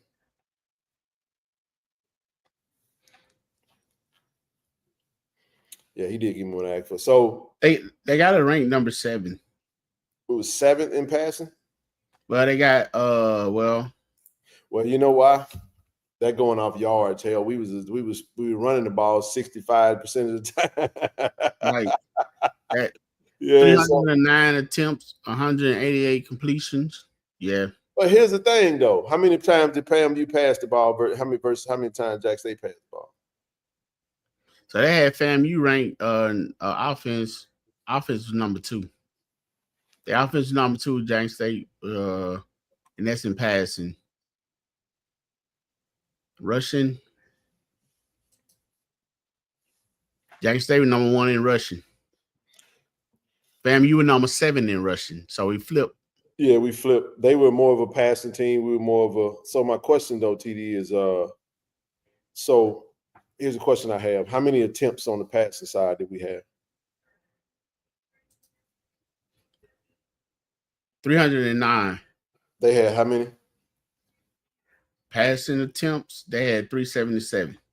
Okay, give or take. And like I said, no, we're not mad about it. This is a good point. Say, I don't believe Quay started until the 3rd game. It may have something to do with him making second. Well, that's true because he was injured. Yeah, I think he had the injury. Yeah.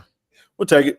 All right, cool deal. I talked to Quay. Quay said, hey, man, he'll be ready this year. He'll be first team at the end of the year. That's all that matters.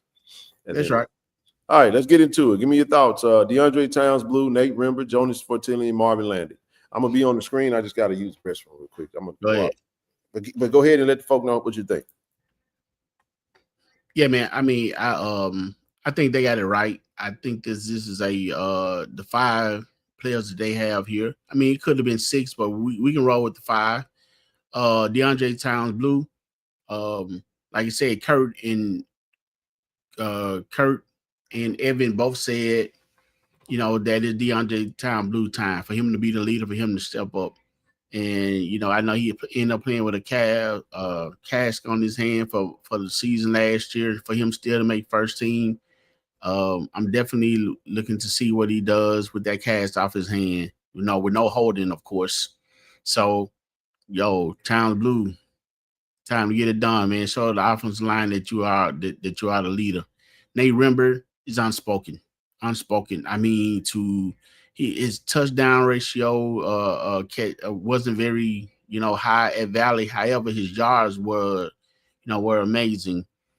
He also disappointed when he played against Jackson State because he had 100-some, almost 200-some yards receiving, then they went away from him in the game. So I don't think he had anything in the second half. So, and Nate was lighting us up. And then, so I even posed a question to him, Tiger Nation. I said, so did the change come when Robert McDaniel ended up getting on you? He said, no, that wasn't it. He said the coach that went away from him. So it's just a confidence that he had in his ability to play. So, definitely Nate Rimber belongs on this list. Jonas Fortillian, we talked about him already. I mean, he's got a whole dance craze going on. The amazing catches that he had. I definitely want to see a highlight of the catches that he made in 2024. I'm looking, big target. Don't say a whole lot. Just go out and play big, and that's respect. Marvin Landy, big tight end, good hands, great blocker, And once he get his hands on the ball, it'll take a couple of players to bring him down, man. I know he ran over about 2 or 3 players against UAPB, getting into the end zone. So they got it right, man. So I'm proud of these guys, and I know they're gonna live up to expectation.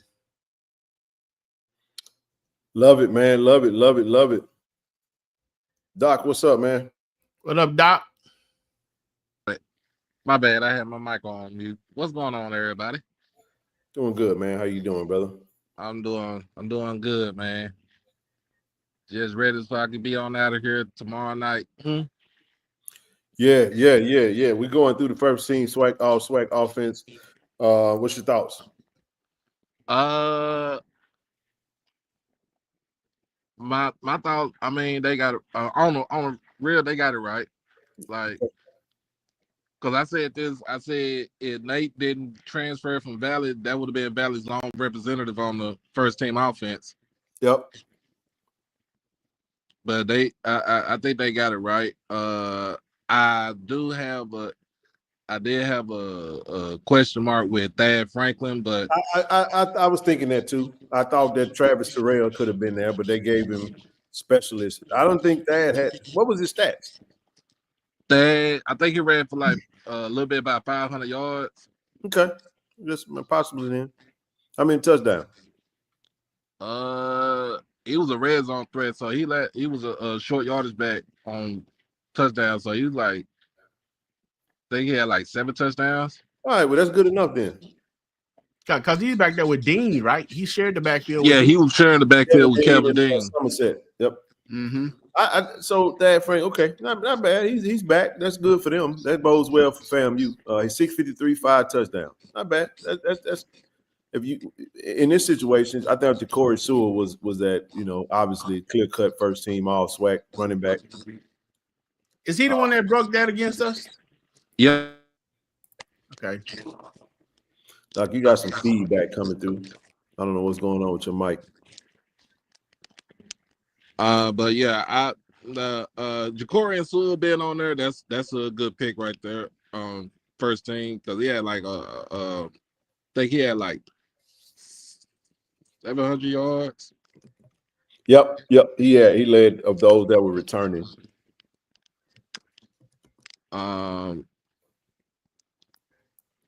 So yeah, and Marvin Landry, yeah, he was the best tight end in the conference by all means to me. Absolutely. That's returning. Okay. Who that is? Jamie G. How you doing, man? Hey, what's up, Ken? What's up, TD? Doc, what's up, Mr. Jamie? How you doing, sir? What's up, man? Good to see y'all. Good to come. I want to come up and speak on this first team all SWAC. Okay. I think they got it right. I just I want to say about that Thad Franklin though. I think it could have been the Quan Kinsey from Bama State. See, that was another one. What was his stat line? I think like Kinsey had almost like 500 yards, and he probably could have had more. And I think Host Claw, if he didn't get injured, I think he probably been Bama State's leading rusher. But other than that, answered some questions for me with Alabama State just then. I figured that Host Claw and Host Claw and Kinsey was back. That's good for them. Body coming back. Alabama State looking to make some noise, man. They got a offensive lineman on here, Damon Daniels. They got a big time old lineman that's up there. So these are his stats right here. This is Kinsey's 665, 3 tugs. Mm-hmm. Okay. Did he even get second team? No, they gave it to BJ Curry from Pine Bluff, which he deserved. I think he deserved it as well. Okay. Now I question that on the second team right there. Okay. BJ Curry and Lamar J. McDowell for PV. Right. I question that. They could have put Travis Terrell on second team as a running back. Man, I thought they were so happy that they were just content with putting him at special teams, and I was like, but anyway.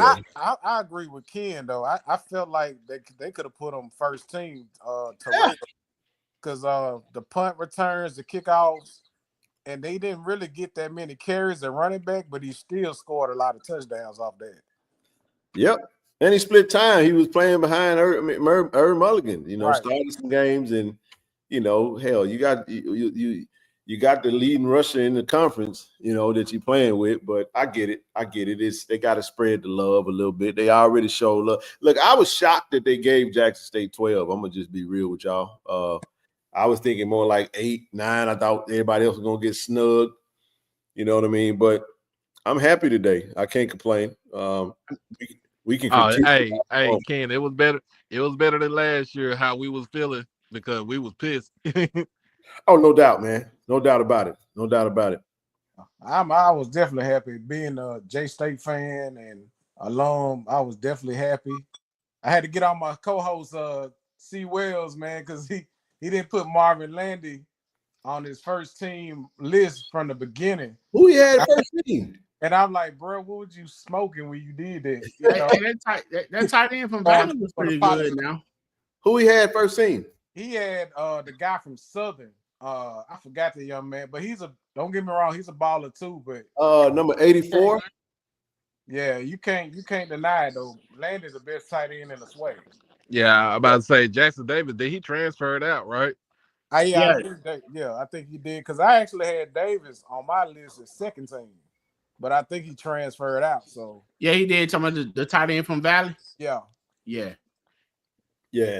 All right, let's move on to the first team defense, man. One Jackson State player. That's ought to be Coach Quinn. Ought to be, I know he got some second team guys, but no brainer with Kelby Gibbons, Jeremiah Williams, Bryce Cage. Not bad, right? Bryce Cage is the edge rusher that transferred from Texas State and Southeast that played for Grambling off the edge. I wanted Bryce Cage bad, but he wound up going over to Grambling. Pretty solid. Davian Westmoreland, I thought they got that right. Damn, fam, you had 6 first team all SWAC. Yep. They still was hot garbage. Yeah. I've been messing with EA, but Stamarion Edwards, that was a no-brainer. That he led the conference in interceptions, I think. Vincent Page Jr., man, is probably that dude built like a warlord, man. You know what I'm saying? He's big as hell, bro. When he came back for Southern, he made a major impact. So I think they got that right. And Ron Jenkins, I didn't follow them. I don't know. Maybe he got it right. Keen Lewis. It was a middle linebacker. Okay. Then you got TJ Huggins, their DB. You got Horatio Johnson, Antoine Watts. I don't know these folks. I focus on JSU. I'll let y'all. You know who that Horatio Johnson is? I know Horatio. Yeah, I ain't never beat Jackson State, man, in all my years. Oh, he first team. He back. That's exactly. He must have been a JUCO. Hold on now. He said he was at Jackson State for how the hell he get 4 years then? This is last year or something? From what I heard, I think it is this last year. Oh no, he didn't count the number of years. He just said I ain't never beat Jackson State. We tried though.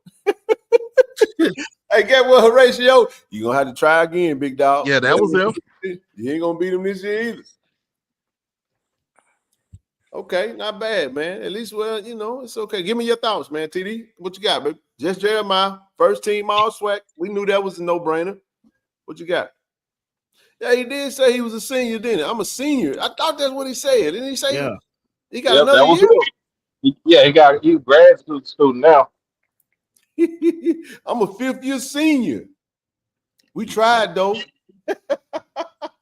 Go ahead, bro. What's your thoughts, man?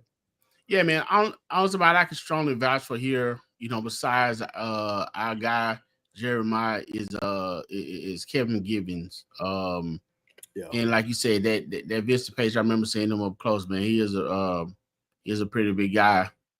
And other than that, man, I'm just gonna roll the SWAC on this. I mean, we couldn't have too many players on this side, being that we lost so much, and they pretty much going, with the current year.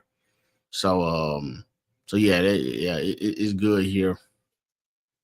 Yeah. Thoughts? I go to you, Jamie. What's your thoughts on this one? Quick thoughts, and then we're gonna move on to the second team. Yeah. I mean, I like it. I like the list. I kind of feel like, honestly, in my opinion, I feel like Reed Pulliam and Shamar should have been first team, but I'm cool with him being on second. You know, that's give him some motivation for this season. But I like the list. You know, that TJ Huggins definitely a lockdown DB. Had a lot of interceptions too. Okay. Show was nice too. Now I don't know too much about Antoine Watts because Bethune was losing a lot, so that kind of don't get highlighted like that. But I saw the list. I like King Lewis at Bama State too. Good defense, as usual. Yeah. Man, they got gutted, man, in the portal and graduation. They lost just as much as we lost on defense. So we got some. I don't know what they did in the transfer or portal edition, man. But by the way, speaking of FAMU, like TJ said, y'all go ahead and get those FAMU tickets. Not many left. Damn, grab them tickets, man. Hey, Jamie. Like you were saying about Shamar and Reed, man. I mean, if you add these guys to the list, Ken, now, man, you got Jackson State running offense and defense. Right. We're gonna do that anyway. But they had to try to find a way to divvy it up somewhere because Shamar had a heck of a season, man. So did Reed. Yeah, man. I felt like Ashton Taylor could have been first team as well. Yeah. That's my opinion, but I know they don't want to, make it. They don't want to flood. I mean, I figured that it was gonna be Reed Pulliam as first team defense as linebacker, playing outside and inside. I just as far as what I've seen, but the list is good, man. Yeah, I think this was a easy one here. Gerardo Beza, place kicker. And then you had Travis Sorrell Jr. We know we don't even have to spend a whole lot of time on Travis or G Baby, the best in the conference, coming back. This is great for us. This is great for Coach Advanced Jones and the special teams unit to have the best kicker and the best returner. So both sides going and coming, and have a solid punter that's returning. We lose Matt Noel, but yet and still, I think Donovan is going to be just fine. So. You can give your quick thoughts on this one here, and we'll move on to second team. I mean, you gave it, man. All right, we good there. Shout out to Travis Sorrell, man. TT out at TT, man. We talk about him, every show damn near. We talk football. There's no way to not talk about the team. And we're proud of G Baby led the conference in scoring last year. He broke 2 Jack State records. And he's poised and back to be able to do it again. I like to see his make percentage go up. I think he missed about 8 kicks in the season. Cut that in half, and you really cooking something in. And as I said, he's his own worst critic, but we're proud of him, man. We really are really proud of him. All right, second team. We got one on second team, man. Quay Davis, which I felt he should have been first team in my opinion. That's my thought process on it. I don't know how you. I mean, I guess you do. I feel like Muda should have been second team and Quay should have been first team. Mm-hmm. I'm gonna say this on the second team. Ransom would be the. I figured he would be second team because it just nobody was returning that had snaps in the conference, and he had Makai Higgins. Makai Higgins is that's true. He had better stats than Makai though. Makai was second in the conference in passing. Where the hell he go? He went to Alabama A&M. Alabama A&M. Yeah, I thought that it was Makai. Okay, wow. Okay, that's a good point. That is true. He had. I'm my mistake. That UAPB with Giovanni. Yeah, he had Gibson. Yeah, right. I had Ransom when Makai had hit the portal. That's what it was. But he went to. Damn, he went to Alabama A&M, didn't he? Right. Mm-hmm. He did. He ain't even going to the media day. He just they going with Cornelius Brown the fourth. Guess they got a quarterback competition going on. Hey, you know what, Ken? And he was talking about how I think the quarterback name that was at Thune Cookman Sprague's. They were talking about how he kind of ripped us in the first half throwing the ball. But if you remember, everybody was focusing on Ransom because Ransom was the one. Yeah, he had a monster game the week prior. Right. He had a monster game the week prior. I don't know if he got hurt or something, whatever the case may have been, but we weren't looking for that start because that's who, even I had focused on Ransom, and I knew he was a problem. Yep. So, and I think that's some of the reason, Sprague was able to move the ball the way he was on us in the first half. Yeah. Let me ask y'all this question. If you place Cam Ransom on Jackson State's team right now, does Jackson State still have the success? Because I know a lot of people look at Cam Ransom, and I think the dude can ball all day, but he not no better than Jacoby and Morgan by no means. But does the Jackson State can run the table? Can they still run the table with a quarterback like this? Yeah, I think so. I mean, I'm not going to say that. I think Jackson State is built for success, period, because of the magnitude of the style of play. We have a big physical O-line up front that's going to impose our will. We're going to run the ball down your throat. I'm going to just be real with y'all, man. That running back room is deadly. That running back room is so good that you're going to have, and that's with losing Irv Mulligan. I'm running back room is diabolical. I'm telling y'all, man, we could ground and pound you to death and throw the ball. So you got to pick your poison against us. It doesn't really matter. I think Cam Ransom is similar to Jacobian just gives you a different element. I don't care what nobody say. Having Cam McCoy on the field last year, it didn't feel the same when 15 got back there. So you put Ransom back there in the average State team. Yeah, you feel okay about the offense, but I feel good when 15 back there. Yeah, I agree. It's just a different. I'll give you another scenario. Hell, you put 15 on Bethune-Cookman, they're gonna be better. Oh, I believe it. I believe it. I got the answer to your question. You put 15 at Southern, they're gonna be hell. Yeah. You can have the other one. I mean, and then like you said too, now that also goes with the coaching too. You got to have a good OC to go along with it. I'm saying all things the same, TD. Oh, okay. Gotcha. All things the same. Ain't nothing changed. Look, you can. I don't think this is what I'm saying.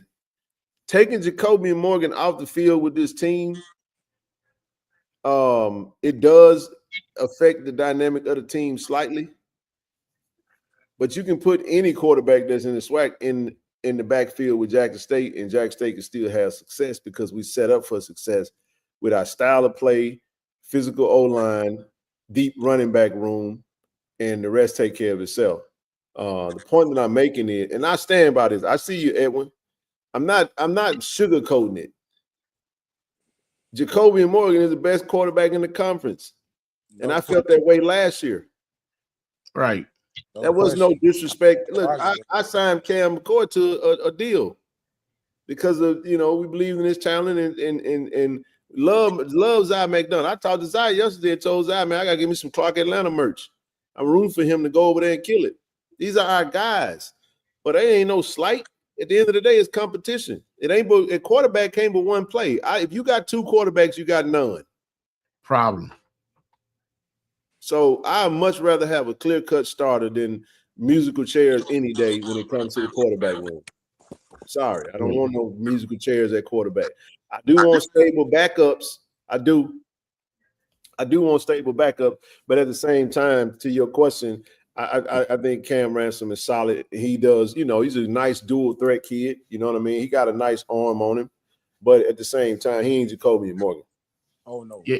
No question. A stable backup with starter potential, though. You know what I'm saying? It's starter potential. Yeah. Hey man, I didn't realize Ransom was 6'3", 220, man. There's no quarterback in the conference that you can put on Jackson State roster right now. And we had a quarterback that came in from the FBS ranks. He hit the portal. Right. Zai hit the portal. Cam hit the portal. There's a reason. It ain't because there's something wrong. It's because number 15 in the room. And they ain't getting on the field unless he get hurt or unless he struggle. That's just what I'm saying. It ain't none of that. And you can't. Let me tell you what you can't do. A lot of time you got to work through your struggles. Hold on, TD. Hold on. TD, you gonna feel when I say this? Go ahead. You know what you can't do? You can't say you ain't gonna get no opportunity. Right. Did Cam McCoy get an opportunity last year, TD? He got plenty of opportunity last year. So did I. I'm just saying. So you can't say on the political, there is no politics over here. It's who is playing the best and who gonna give the best chance to win. That's how I got it. That's true. That's how Coach Taylor and Coach O and the staff operate. We're going with the best guy that we can get it. Guess what else happened? Y'all do realize Jacoby and Corey and I had at halftime had a debate on whether we would go back with Jacoby after halftime in the SWAC championship or do we stick with Zai? I say, no way in hell I'm gonna take Zai out that game because I got in there, the ball got to move, and you got to stick with the hot hand. But what I also said. I agree. We go to damn Atlanta next week. I need 15 in the backfield. That was it. Just was what it was. You go with what happens in that moment. But let's not lose. Let's not be crazy now. We're going to Atlanta for the Celebration Bowl. I need 15 back there to be, yeah. And Coach Taylor masterfully executed that thing, and he showed you how that thing go, man. He was put on a master class for coaching. With all the adversity this man has dealt with in the past 2 years, he's been putting on a master class, man. And Jack State should greatly appreciate Coach T.C. Taylor, for real, for real. Well said. Edwin, let me tell you something, brother. Yes and no. Depends on how you build your team. If you are a 65% running team with the running back room that we have, I'm telling you right now, we can win the Celebration Bowl. I'm going to say this, and y'all can feel how y'all want to feel. I feel like we can win the Celebration Bowl with any of the 3 quarterbacks that we have. You know, I said that to somebody. Go ahead, man. No. You go ahead. I'm done, TD. I'm just saying, like, no, you're right. I got my blue and white glasses on. I said something about the fact that I know our coaches would change their game plan to affect and protect those young guys that don't have the reps. Now I know that's gonna fire some people up. I get it, but I'm gonna go with my guys because I love the offensive line and I love that running back room in the wide receiver core, and I know what they can do. But go ahead, bro. Yeah, it was, the question came up and people felt like, hey, man, we need a veteran quarterback, to for the backup role. Those guys young. I said, we watched those guys grow with Ethan, and Stouffer. And, we got Lockhart coming in. But I was like, with the talent that's on that team, Doc, Jamie, with the talent that's on that team at receiver, in the backfield, at tight end, at offensive line, if you can throw the ball a little, you should be all right. It's like playing with Trent Dilford. Yeah, not just put. I give you more. It's like Ben Roethlisberger, Peyton Manning. These are Super Bowl champions that stunk up in the whole game, but they had things in place that made it, that took the whatchamacallit off of that. I'm about to say it remind me of my Cowboys in the 90s. Shoot, Troy, what he was. You gotta go back that far. I can go back that far. Can I ask y'all a question? Who didn't know that Eric Mullen was gonna get the ball last year? No, he's gonna get the ball last year. Let me ask you a better question. Who did we sneak up on last year? We ain't sneaking up on nobody. Nah. It's my 11 versus your 11. We're going to hike the damn ball and we're going to run the ball down your throat. Now, if you stop us, you stop us. But we still can pass. What I'm saying is I believe in the talent that I see. Southern, and when y'all going to start a red shirt freshman or a red shirt sophomore, whatever Woods is, because I like Wood. I do. And he would have been starting the SWAC championship game last year had he not got a concussion. That young brother went right down there in the Bayou Classic and was willing and dealing out there. He looking good, but that boy's a problem. That boy was playing, man. So I like this notion of thinking that you have to have game reps. You get game reps by getting in the game and getting reps. That's how you get reps. But you ain't gonna tell me. I firmly believe that if we had to roll with the freshman Jared Lockhart and he healthy, looking at this boy's skill set and his talent, with that big old offensive line, with that coach on the sideline calling them plays, with that offensive line coach on the sideline calling them plays, with that offensive line and with that running back room with TT, Ahmad Miller, Nate Blunt. Come on, man. Look, I ain't even called the new guys. I ain't said Keenan Christian. I ain't said Denario Davenport. We're going to be fresh at running back all game. All game. We literally 8 deep. And again, and all that goes back to coaching too, because the coaches, especially the OC or whatever, are going to call the plays according to their quarterback strength. Oh, no, we good, bro. We good. We just dialoguing. All I did was took your comment and I just built off of it. Right. I'm having fun with it. But no, let's. You know what, though? I can say this. Even though we got all the running backs in that room, somebody ain't going to get on that field. And if you want to get on that field, you feel me? Hey, I'll be on that special team. Well, that's gonna happen. That's gonna happen. Somebody like Dez Moultrie, but Dez is a veteran, man. You know, Mari Matthews gonna be on the field, bro. They gonna get moments in the game where they gonna be playing, bro. I'm telling you, I know how Coach Gallen does, how he gonna mix it up. Every guy gonna have the opportunity, but what I love about it is they all gonna be fresh. You know what I'm saying? I want to ask. I prefer that we have an experience back. Yeah, that most people do, Miss Granny Ann. I get it. Let me say this too before we move into the second team, all SWAC second team defense. This is Jack State we talk about. We love the backups. Stop it. No, historically. No, I'm not even talking about. I know. Historically, y'all know I ain't capping when I say that. We love our backup quarterback now.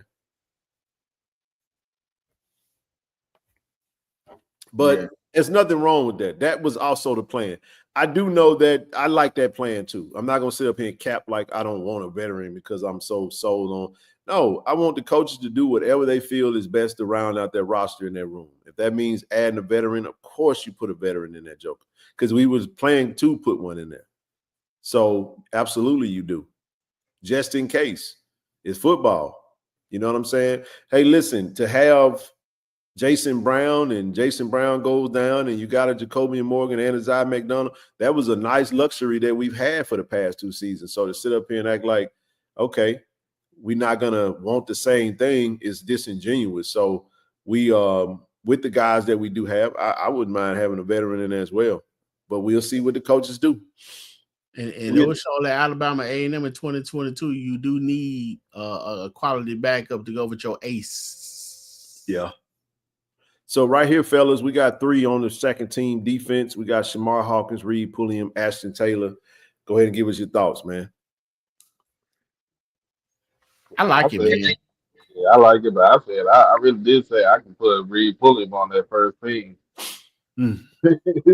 I like the fact that they are getting the recognition that they deserve because they did have good seasons. Outstanding. I think this right here showing that they have potential to grow, to get to where they need to be, especially, when you got, I guess, other linebackers. Like I said, I had a chance to watch every linebacker or DB, that they have on the list. But I know these guys, everybody want to be first team, but respected to be mentioned. So I'm definitely not mad at it. And, like I said, I definitely like Shamar game and both of the linebackers came along, even better, and they started locking down, shutting down holes. But you couldn't even run on them. And then it's possibility, even with Reed possibly playing some of the edge. So, yeah, I mean, again, 12 players on the list. I'm not even mad when they put them in. Then they'll prove everything else they got to prove on the field. Facts. Well said. Jamie, thoughts? Oh, man, I'm loving it. I like the second team. Shout out to Nick Glenn. I like that he was a pretty good player for Bama A&M. Yeah. Jamil Sanders, solid DB for FAMU. And I like these BCU guys too. Yeah. Their defense really wasn't highlighted very much last season, but they really had a couple solid pieces. They did. On that. And yeah, I know they lost Palmer. That running back and Sprague was two big losses. But the running back 34? Was it Dennis? Yeah, Dennis Palmer. If Dennis Palmer would that boy ran hard. That boy was solid, man. Dennis Palmer wouldn't say that Bethune-Cookman. I think he would have been the first team running back. Oh, he would have. He would have. Yeah, Dennis Palmer was good, man. He transferred to where? Troy. That's what I thought. I thought that's what I heard you say. Okay. So and man, also I wanted to add on. Go ahead. I felt like, and then, this is just my opinion, but I feel like Jay Dupree could have been on the second team for Jackson State and Shamar. Yeah, that's a great point. Nalen Dupree. Well, you have to. You know who would have been on this list? Isaiah Spencer, but we lost. Yeah. Him. It would have been Isaiah Spencer, but Isaiah Spencer would have been second team, so we would have had 13. Losing him, it hurt. It hurt to lose him. But we gonna miss him. We love him dearly, even though he's a Hokie now. We hope he does well. But nah, he would have been on that list. But I agree, man. If I'm Jay Dupree, I'm looking at this like, yeah, bro. I gotta do more. Jay Dupree was clutch. He definitely was clutch. He was. He had some moments. I got a question for you, Ken. Sure, go ahead. Do you think with Jacobian, you think he'll pass for close to 3,000 yards this season? Even though we are primary running team? Well, we're a running team because of listen, it ain't because we want to be. It's because we can be if needs be. Mm-hmm. So our coach want to take the top off that thing too now. He's a wide receiver / quarterback. So trust me, he like to see that thing aired out, bombs over Baghdad style, right? Do I think if Jacobian stays healthy, he needs to hit, he will exceed 3,000 yards this year. I absolutely believe that. But I think he exceeds with the talent that he have. I think it's a possibility for him to definitely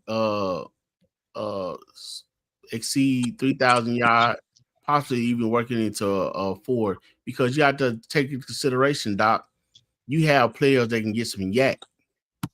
You know what I'm saying? Yeah. I mean, you might hit them in 5 or 10. They take you 85. That's a good point. Nate, you know what I'm saying? So when you add that yak yard, rather than bombs over Baghdad, you add all that stuff up together, and then people trying to stop the run, and then you definitely have to deal with Shamar Savage and Jonathan Tillian, as well as Tyquan Henderson. I mean, those are big receivers, man. Jameel Gardner, man, yeah. I mean, I actually see, because he just think, Doc, he threw for over 2,000 last year. Yeah. You know what I'm saying? So add the weapons that he got now, with the running back and the line, man. I mean, that should be that could easily get doubled, man. I got another question. Who would you start as the receiver spot alongside Portillion? Because I don't know, he got one spot right there. Easily Nate Rembert, and right now I'm gonna stick with Jameel Gardner until he loses his spot. If he loses, it's up to him. That boy Tyquan Henderson on his heels though. I love Tyquan Henderson. Yeah, Henderson got hurt, but he's back healthy now. So the easy answer, because of you could say Shamar, but we'll see. We'll see who. But I like the 10 personnel version of it. I mean, 11 personnel with Landy is still solid for me. You know what I mean? Hell, I'll go empty with Nate. Landy, Dupree. You know what I'm saying? Gardner. The reason I say Gardner is going to pose some serious problems for you, because when you go up in size, you lose speed. So Shamar Savage is a big target. He's a big target. However, when you got a Rembert and you got a Dupree on the field, you got a Jonas Fortillion who's not a speed guy. He just gets open. Imagine you put another speed guy on that field like a Gardner. Now you got three burners that's moving around with a big tight end, and you got Moss over there. And then you sneak Kobe on the field. Then you put Kobe. Yeah, I mean, I'm just saying, like, I was just talking about that first wave. You still got Kobe Paul. You still got Shamar Savage. You still got, a host of Butler. You got the young brother Butler that just come in, and others. So they're going to be playing quite a few. They're going to be mixing it up quite a bit. But seeing Jency Riley come back this year, yeah, that's the other part. Now we had Jency at all last season. He was a starting tight end year prior. So 4.4 speed. Matter of fact, you put Jency Riley on the field and take Landy off. Now you got all speed. A run full wide and hand the ball off. Just saying, you can do it. I give you another. Hell, you put Travis Terrell in the backfield. Right. Hand the ball out to TT. Let that alley run, baby. But another young brother that people got to understand that I'm going to just give y'all a name to remember in the wide receiver room, true freshman that will be on the field playing, Jabari Jones. Remember that name. I got him as my SWAC freshman of the year. Don't know if he'll play enough to get that. I'm going to go on the limb and say that. He'll be freshman of the year in the SWAC. I like it. I ain't gonna challenge you on it. I like it a lot. That's a disrespectful lineup right there. Disrespectful. Okay. Okay. Okay. Yeah. Actually, you know what? He's the candidate that you got to go with. Actually, because he's gonna get more reps probably than he will be on the field. Okay, I like that. That's a good choice. Denario is your bruiser, man. He's your workhorse, man. Him and Kenny Christian. Hell, you put Kenny Christian on there. Move TT to the slot. You would really just go all speed. All right. There's Denario Davenport in the backfield. You put Rembert, you put Dupree, you put TT, you put Jameel Gardner, and you put Jesse Riley, and then you go all speed. I'll call it all speed. You could do some stuff, man. Nate Blunt played last year, so he'll be a redshirt freshman. But true freshman of the year. Yeah, I see it. Jabari Jones. Remember that name. Remember that name. Let's see what else they had on this thing before we get ready to close out. We got a few minutes. Trey Glimpse and Ramirez. I'm telling you, on this list right here, I feel like Trey Lockhart from FAMU got snubbed. Ooh. Trey Lockhart, what did he do? He was the returner for FAMU. Why they didn't have another returner? And I'm gonna tell you too, the Lewis kid, number 0 for Texas Southern, has a case too. They just decided to not have a returner. I guess not. That's why I was kind of wondering what happened, because that dude, Trey, you don't remember Trey Lockhart? He was committed to JSU. It went to FAMU. You talking about Robert Lockhart? Yeah. Rob. Yeah, Rob. Did he play enough games though? I don't know. He got enough games. Okay. I think he played enough games last season. Okay. Was there like a game? Is there like a game? No, he did the right thing. His breakout game was against Texas Southern when he took that like almost a 90-yard kickoff return. Man, he Chris, he right where he need to be at FAMU. Yeah.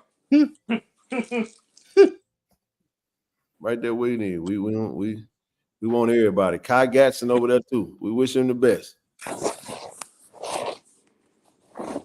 Just not on November the 1st. Or September 27th. I hope if they put you on the field and they hike you the ball go over your head. And then when you grab it slip out your hand. That's how I feel about it.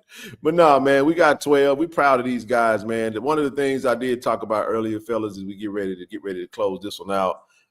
Shout out to everybody, man, who has joined the movement, man. 11 of these 12 guys were part of our brand ambassador team of athletes. You go to KC-1400collective.com, and you can actually look at the page with all the website on. Coach Mo is over there too. Yeah, good for him. They need him. Coach Mo solid. I just leave that alone. We hit our number, man. So congratulations, everybody. Hand clap on that, man. We're proud of the work that we're doing, and definitely, man, let's keep it going. We're gonna go big in 2026. So we definitely gonna go big, man. Like Coach O said, we got a healthy roster, we got a healthy payroll, man. So we got to make sure we keep these big dogs in the building, man. And that was just one of the things, man. Just shout out to all the guys who are part of this great team, man. And one more thing before we get out of here, this is a snippet of some of the work that Travis done today. This is what the media guy is going to look like. Each of the guys is going to have a page, a description, and stats. This is a Stat Geeks greatest. This is a fun day for all the nerds, all the numbers guys, right?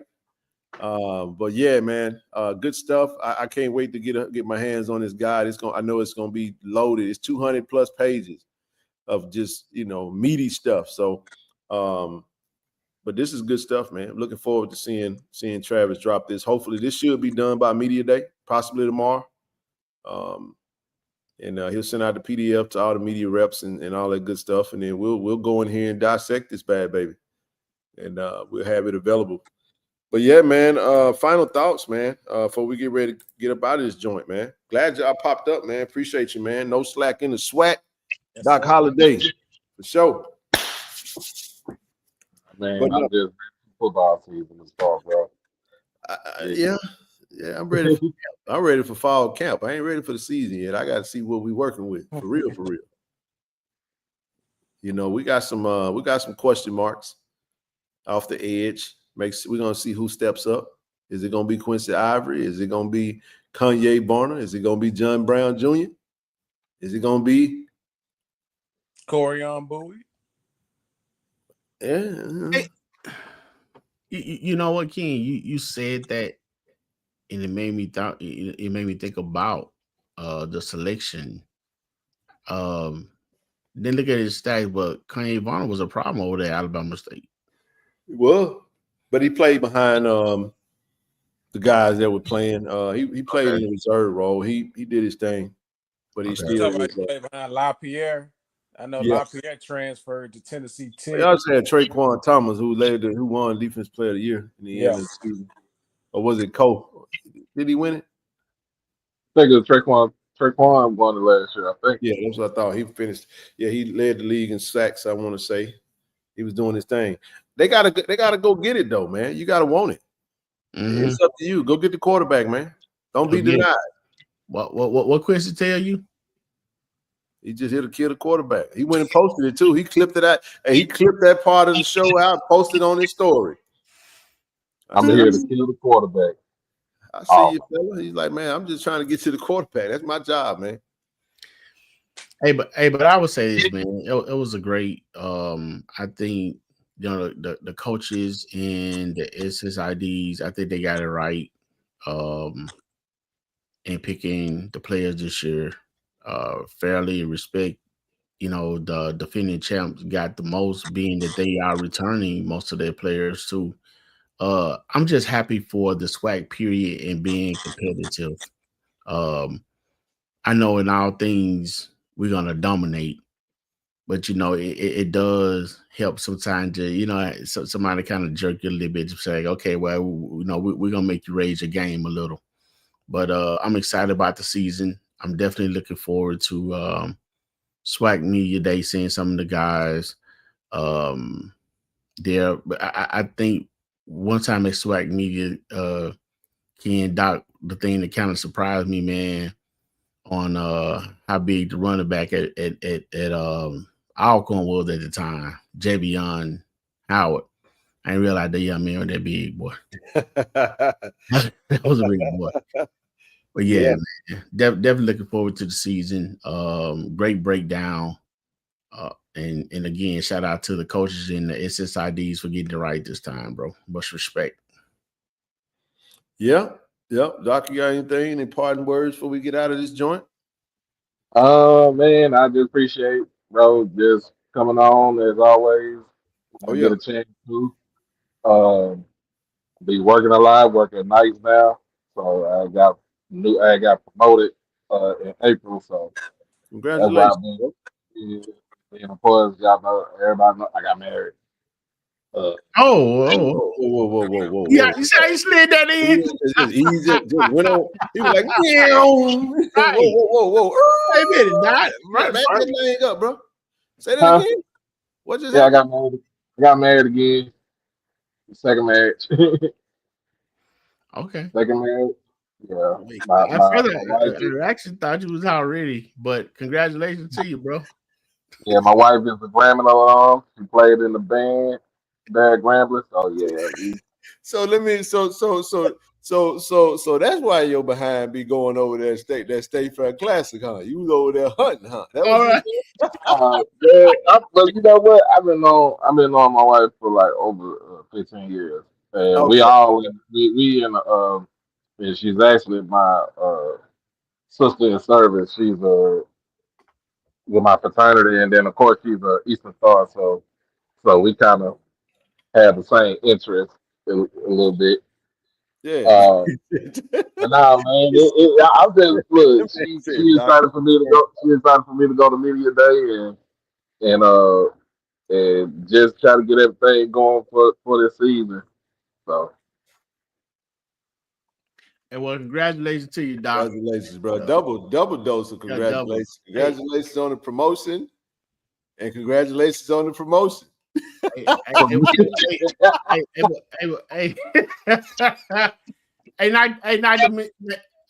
not to mention, Doc. You got that big promotion now, man. You know what I'm saying? Lunch on you, partner. You got it. Hey. it ain't that big of a promotion, but it's better than it's better than the situation I was in beforehand, man. So. Nah, man. Anything's good. Hey, man. Hey, you know we all about Doc. You know we all about elevation, baby. Oh yeah. You know what I'm saying? Everything about elevation, man. So proud of you, bro. Happy for you, man. You know, it's always great to have somebody to do life with, man. Especially if it's that person that better align, you know, that lines with you. You know, I had to do it all over again myself, so I get it, bro. Trust me when I tell you. But yeah, man. How about you, Jamie? You got married too?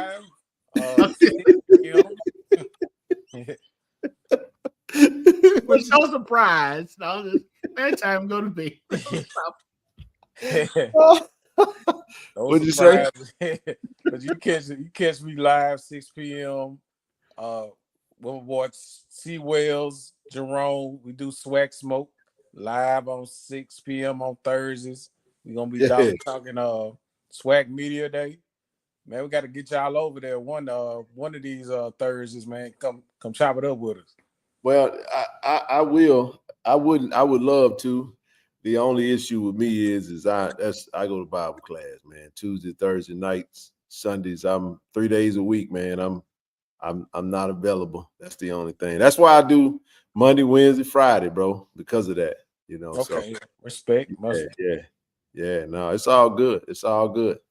But no, man, I appreciate you guys. You guys doing a great job, man. This the fun time of the year, man. Oh, yes, sir. This time of the year that we all like getting on the screen, talking and doing all that good stuff. What you got, TD would say? Hey, James, so I see you got just a common name here. Who you rock with? What's your squad? Who's your school? Oh, I'm a JSU Tiger all day. JSU. Okay. Yeah, J State all day, bro. I thought you were asking NFL. I was like, TD, he said he's JSU. He said slipped through the cracks. But no, man, we will be so the next time you'll see us on screen, unless something breaking news happen tomorrow and I have to do a little something, man. But I'll be heading over to Birmingham to get set up and get that on out of the way. And I'm excited. Wednesday we will be live. Well, I'm saying live, but I don't know. I'll go live on the channel on Wednesday at some point. But I'm not gonna say if the actual interviews will be live. I think with the interviews, we're probably not going to be live, but we might go live to kick it off that morning. We'll just see.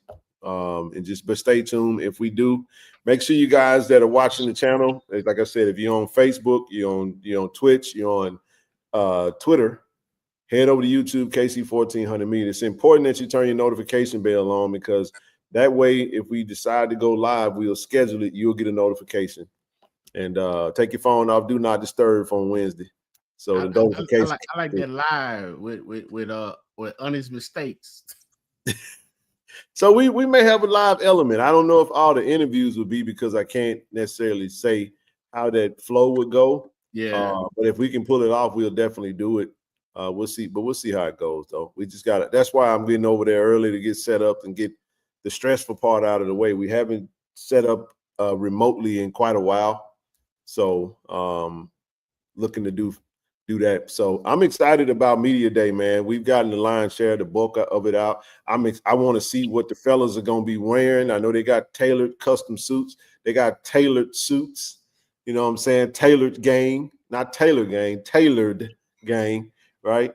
And looking forward to seeing Coach Taylor, Coach O, AD Rob, Travis, the whole shebang, Austin and his team. It's going to be a fun day, man. So I think the players may be heading out a little early. They may be getting over there tomorrow to get some early festivities out of the way, but we'll see. And I'll try to get as much content as I possibly can to share with you guys. But like I said, stay close to the channel. Tell a friend, tell another friend, subscribe to the channel, join the channel, continue to support. We appreciate y'all, man. Any parting words for anybody before we go? I'm done. Anybody got anything? Speak now, forever hold your peace. Oh man, just still catch me over there, HBC Overdrive as always. Of course, going live on as soon as I get in on Tuesday morning. So as soon as I sit up and get in on Tuesday morning, Wednesday morning we're gonna go live and everything. So Hey, we know it's all Tiger Love, but I'm getting me a personal interview with Jermaine Jackson. That's who I'm waiting on. That's who I'm waiting on. Oh yeah, we got to get Chief We had interviewed Jermaine Jackson over on our channel, actually, when he first got hired at Prairie View. So I was glad he was able to. I can't wait to see him get up on stage and talk that talk. Talk your talk, Jack. Yes, sir. Yeah, run through the West so you can come to the Jack and get beat down like your mama used to. What he say? Like your daddy used to. Nah, I said, "Mama, no." I was trying to quote the movie. I said, yeah. You quoted Friday. Yeah, we Debo, like get beat down like your daddy used to. But anyway, all right, y'all. We'll see y'all on Wednesday. SWAC Media Day. Appreciate everybody. D.I. Love. Go Tigers. All right, everybody. We're back to guarding the yard and building champions. The Jackson State Tigers are your defending HBCU national champions. And this season, we're hungry for more. Join the family and experience the thrill of every game live. Be a part of the legacy. Secure your season tickets now and witness the Tigers go for it all again. Let's pack the stands and show our support. Get your season tickets today. Jackson State University, building legacies. Hey, this True Thompson. True, you got to get word for Tiger Nation, man. I love y'all. Tiger Nation. D.I. Love. Go Tigers, baby. Appreciate you.